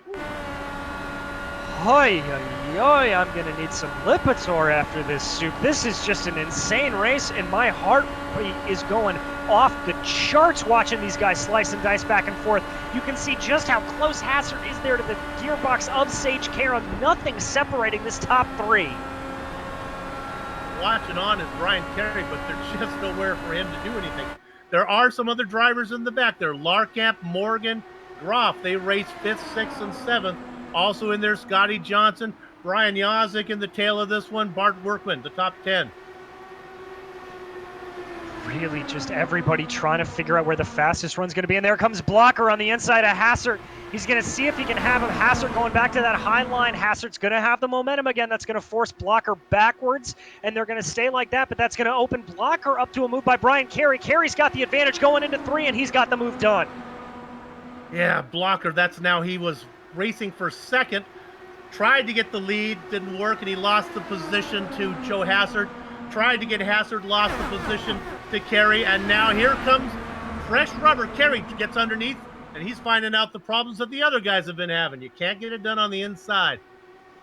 No, you can't. And they're carried dangerously close to washing up into Big Joe Hassert. But Hassert, once again, super close up behind Karam, trying to make something happen. Blocker now trying to take advantage of Carey's little mix-up there, coming off the line. They're going to separate out. There's now a little bit about a two-car length gap between second and third, but that's disappearing now coming into 1. Karam covering the outside like synthetic lawn. He just will not let Joe Hassert get to the outside. I think he knows that if Hassert can pin him on the inside line, that he might be in trouble. Hassert needs to get a good run here, and then needs to race through the grandstands. He very well does, Soup. And I have to think, if I'm Joe Hassert, that there's not a lot of hyper aggression coming from him. We're coming in on 12 laps to go. He may be saving the absolute gutsiest passes he can make until the last maybe 6 or 7 laps. That may be what Hassert's doing here tonight. Finish the pass. He just needs to lead at the line, and he might be thinking that he can do it. Uh-oh, we got trouble now. There's Hassert around the outside. Carey tried to make a stab at it. You know, it's funny, Soup. Every time that Kerry does that, it seems like Hassard's actually able to gain an advantage on Sage Karam in front of him. So much for doing that. As there comes a really good run for Hassard. He's going to have that inside line. He's going to get closer and closer and closer. Could this be the pass for the lead? No, Karam's going to hold that outside line and Ford Hassard back. And Hassard didn't turn in early that time. He really took the widest possible line he could without getting into the left side of Karam. It'll be 10 to go as they come under the line this time. Hassard now a little farther back. I think he's just going to try to wait and see here on this lap, see if he can gain an advantage on the backstretch. Blocker now going to the inside, trying to take a little bit of a different line, get some clean air onto those wings. There goes Karam diving down a little bit, trying to press his advantage, hold that inside line. Hassard going a little bit higher. He's going to take a sloping line into 3 and 4, try to get a little bit of a crossover on Karam, seeing what he can make do here. That was a different line through 4 that time. He nailed it. Wasn't effective. Look at him now trying to stay wide. He drops back to see if he can get a good run out of 2. I think he's lost too much ground. He's trying anything he can think of to get around the Wix car of Sage Karam. He really is, and you just see that absolute experimentation, trying any and everything he can do, but all of that experimentation has let Adam Blocker close in a little bit behind him. So we're going to have to see what Blocker can do, but they're going to say single file coming through 1 and 2, but only with about 6 or 7 laps to go. This is where it's crunch time for Hassard and Blocker. I think Hassard trying to time it as he is about 2 car lengths back. Now he's about a half car length back, trying to get a good run right out of 4 so he can make the run here. Didn't quite have it that time. Is going to be able to make no attack on Karam. Nothing at all. Let's watch the lines through 1 and 2. Hassard staying high. Karam being able to take that sort of sweeping, almost that sweeping line through 1 and 2 gets him some good speed, but Hassard now able to close up through 3 and 4, trying to find the right line here. 6 to go with the line. They've got a little bit of a gap back to Adam Blocker. Hassard's going to tuck up in the draft. At least he's going to try to. Nope, he's going to think about it here, so nothing happening on this lap. Let's see what we can do on the next one. Racing this close to Karam, though, makes Karam race perfect. One little mistake from Stage, and Hassard will be there to capitalize. Although if your strategy is to hope that Karam makes a mistake, you might want to think of a different strategy. Sage Karam. Yeah, very good one, but also a good one from Adam Blocker is I think Hassard's going to be looking in his rearview mirror as well to make sure nothing happens there. Going to take that high line again, trying not to push. He's going to try to build the momentum coming down the backstretch and try to get a run here, but he's running out of time to make this move happen. Before the go as they come under the flag this time. As far as big pictures goes, it's not going to be that traumatic. Blocker should get a good share of points. Of course, Karam will get the lion's share by picking up the win, but the championship battle will continue on.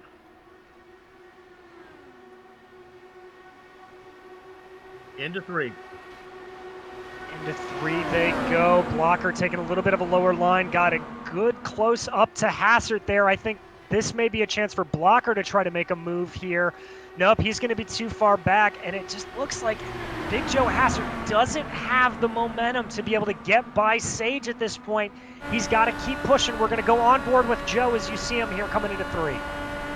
The moves that we saw about 15 to 20 laps ago just aren't happening right now, as this car will not stick down low. This is a great run from Hassard. He tries his best to get to the outside, but he needed the car to be about 10 inches skinnier. It wouldn't fit. 2 to go.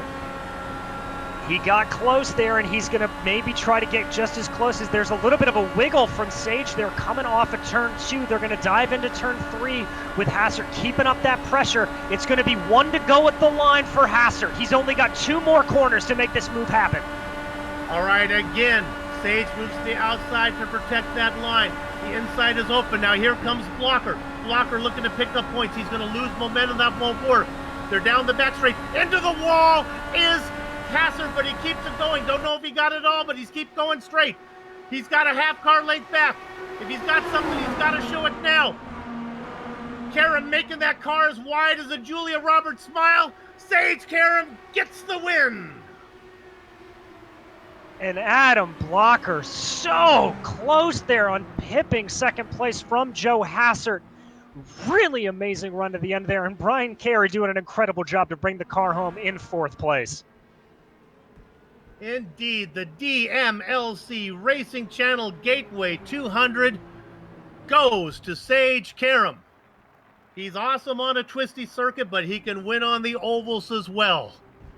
The racing is over, but our broadcast is not. We're going to take a short break. We'll come back, run down the entire finishing order that saw 16 drivers finish on the lead lap, talk to some of those drivers before we put a lock on the gate. Don't go far.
Welcome back to the DMLC Racing Channel Gateway 200 and the HyperX Post-Race Show.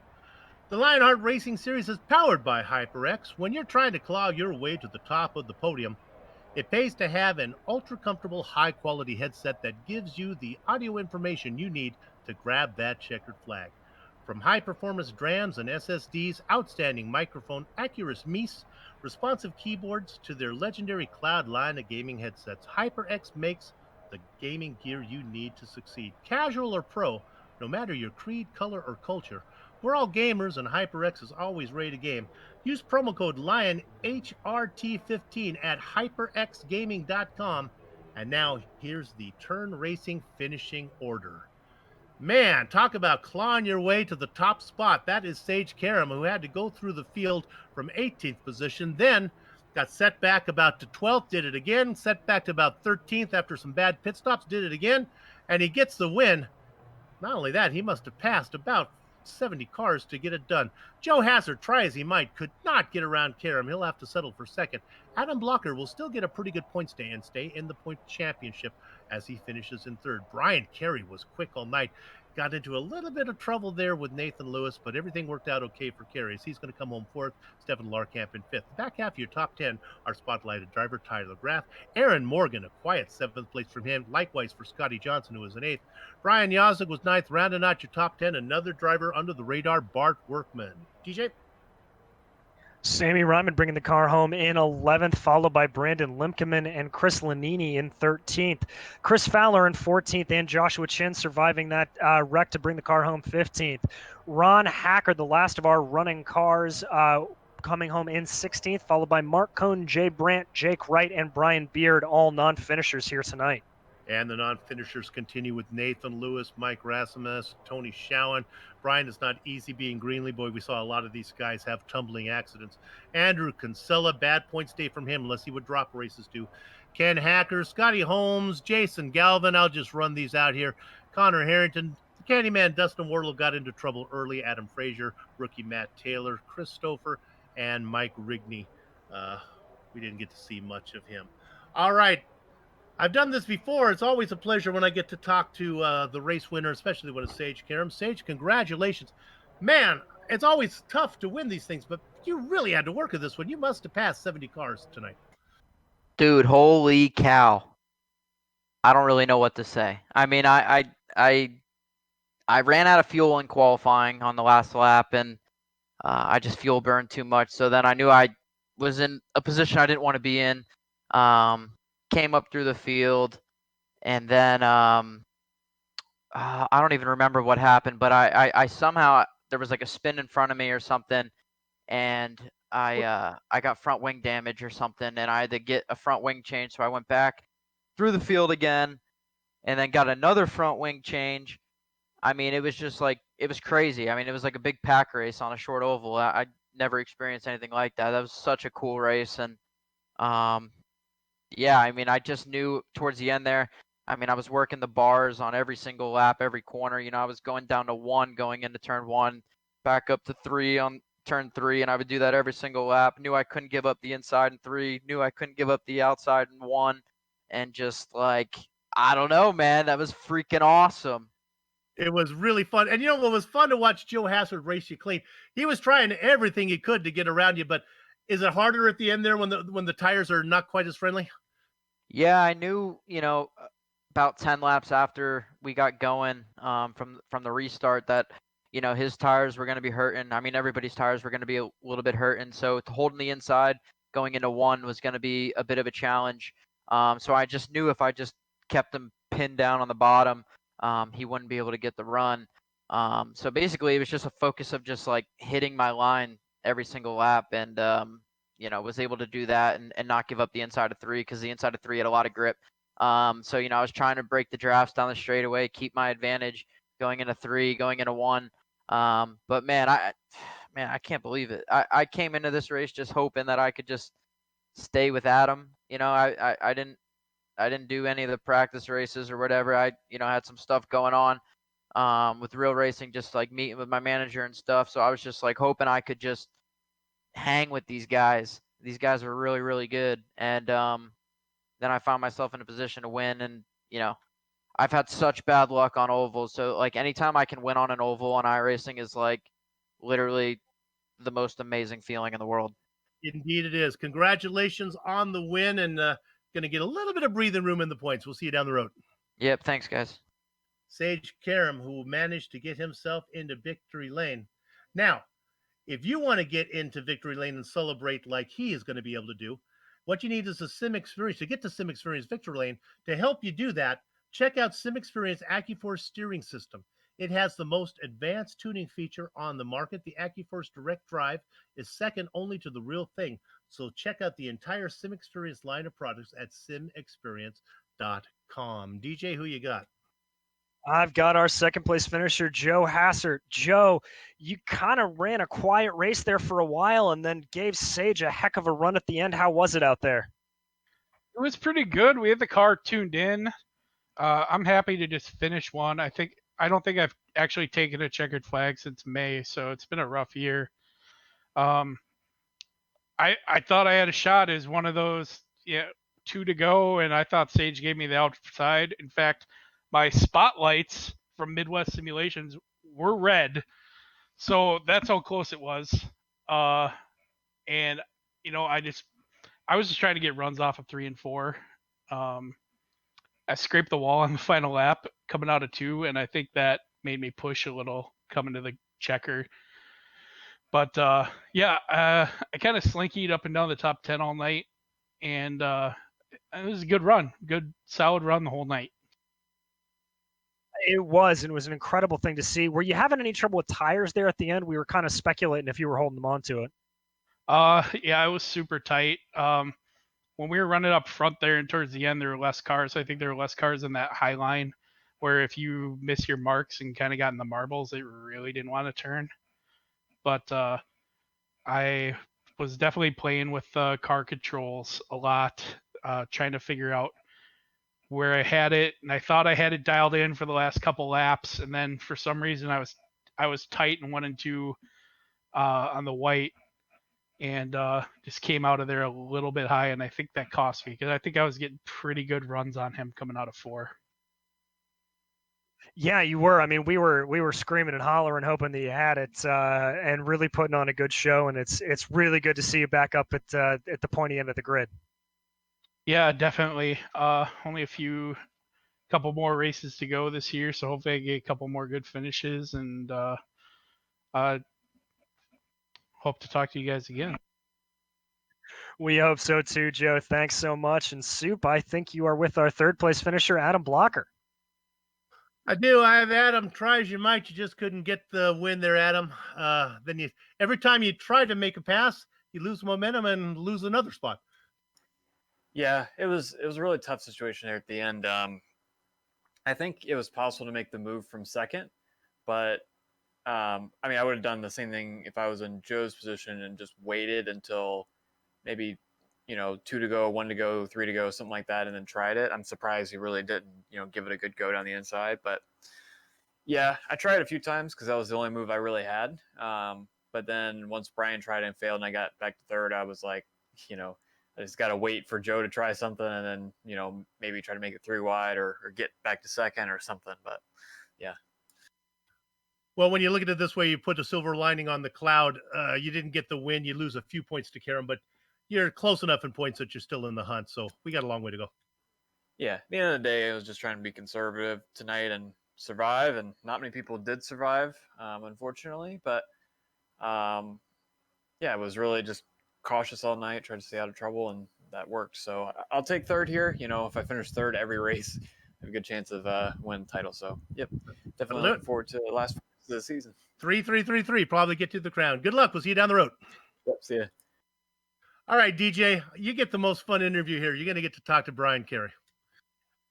Brian, that was a heck of a race for you, really sticking your nose up there with the guys at the front. You were in the thick of it the entire race. Just wonderful to see you up there.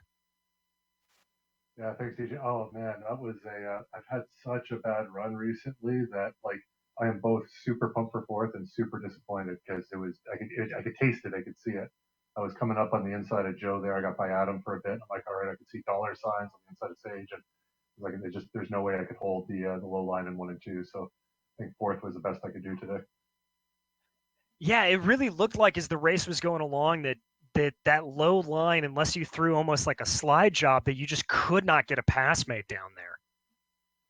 Yeah, it's funny because just the way we had the car set up today, there was a lot of downforce on the grip. It really raced well, but I mean, I haven't done a lot of races here. It's just the experience of watching the guys on TV and the real life guys race it so much differently. Where you could send one up the inside, but if you're behind someone, you could probably send it up the inside and make it stick. But being the third or fourth guy in line, it was so hard to keep it down there because the high line, the run you could get off there was just so big that you could just put your car on the outside and the guy on the inside you have to back off. Yeah, I mean, this has got to be a good result for you. Only a couple of races left to go in the season. How do you feel about it going forward with this to buoy you up? Well, I mean, I've got Road America and Mosport are 2 of my favorite tracks. I'm really looking forward to going there. California is probably my favorite oval as well. So 3 of the 4 remaining. I think we have 4 left. There's only 3 left. Those are the ones. But yeah, I'm really looking forward to it. I feel like I've underachieved a lot this year. Felt bad for Andrew and Joe. The Adrenaline Red guys were still up near the front of the team championship. No help from me, so I feel like I can start earning my pay these last few races. Well, we'll be excited to see you, Brian, and we'll certainly be looking out for you if those are 3 of your favorite tracks. All right, thanks, buddy. Thanks, Okay. Brian. Okay, let's wrap this up. I got a DVR with the World Series and Big Brother recorded on it. Which one am I going to watch first? I'm not going to tell you. Let's go ahead and thank the people that make this possible. How about First Medical Equipment? They've been the source of medical supplies and equipment in the Burlington, Iowa area for years because of their superior commitment to provide the absolute best in product quality and customer service. HyperX, whatever you play, however you play, HyperX knows we're all gamers. Use promo code LionHRT15 at hyperxgaming.com. Sim experience, second only to the real thing. Butt Kicker, bring more realism and immersion to your session. Use promo code LION2020 at thebuttkicker.com. My neighbor Art swears by it. To contact any of the sponsors you see on screen, just go to LionheartRacingSeries.com. The original music for every GSR broadcast from courtesy of June Lalonde. See the screen for contact information. On screen now are some of the company's equipment and software that made this broadcast possible. The Lionheart IndyCar Series returns in 2 weeks. That's November 4th for the Patrick Taylor Memorial Grand Prix at Mosport. You won't want to miss that. If you'd like more information about GSRC, including a complete list of future broadcasts, you can find it at GlobalSimRacingChannel.com. We're also on Facebook at Global Sim Racing Channel, Twitter at GSR Channel, and Instagram at GSRC_Graham. If you're not already a GSRC YouTube subscriber, head over to our GSRC YouTube page and hit that big red button right now to subscribe. If you're looking for a unique gift, go check out GSRC merchandise store at gsrc.storenvy.com. Sadly, the Joe Peak Halloween masks are sold out, but you'll find something you like. Finally, on behalf of the entire crew, that would be DJ, Sean, and Doug, I'd like to thank all of you for watching, as it was indeed Sage Karen picking up another win, increasing his points lead here in the DMLC Racing Channel Gateway 200. With that said, we're off to have fun, storm of the castle. So until next time, peace, good health, race clean, race hard, and we'll see you on the track.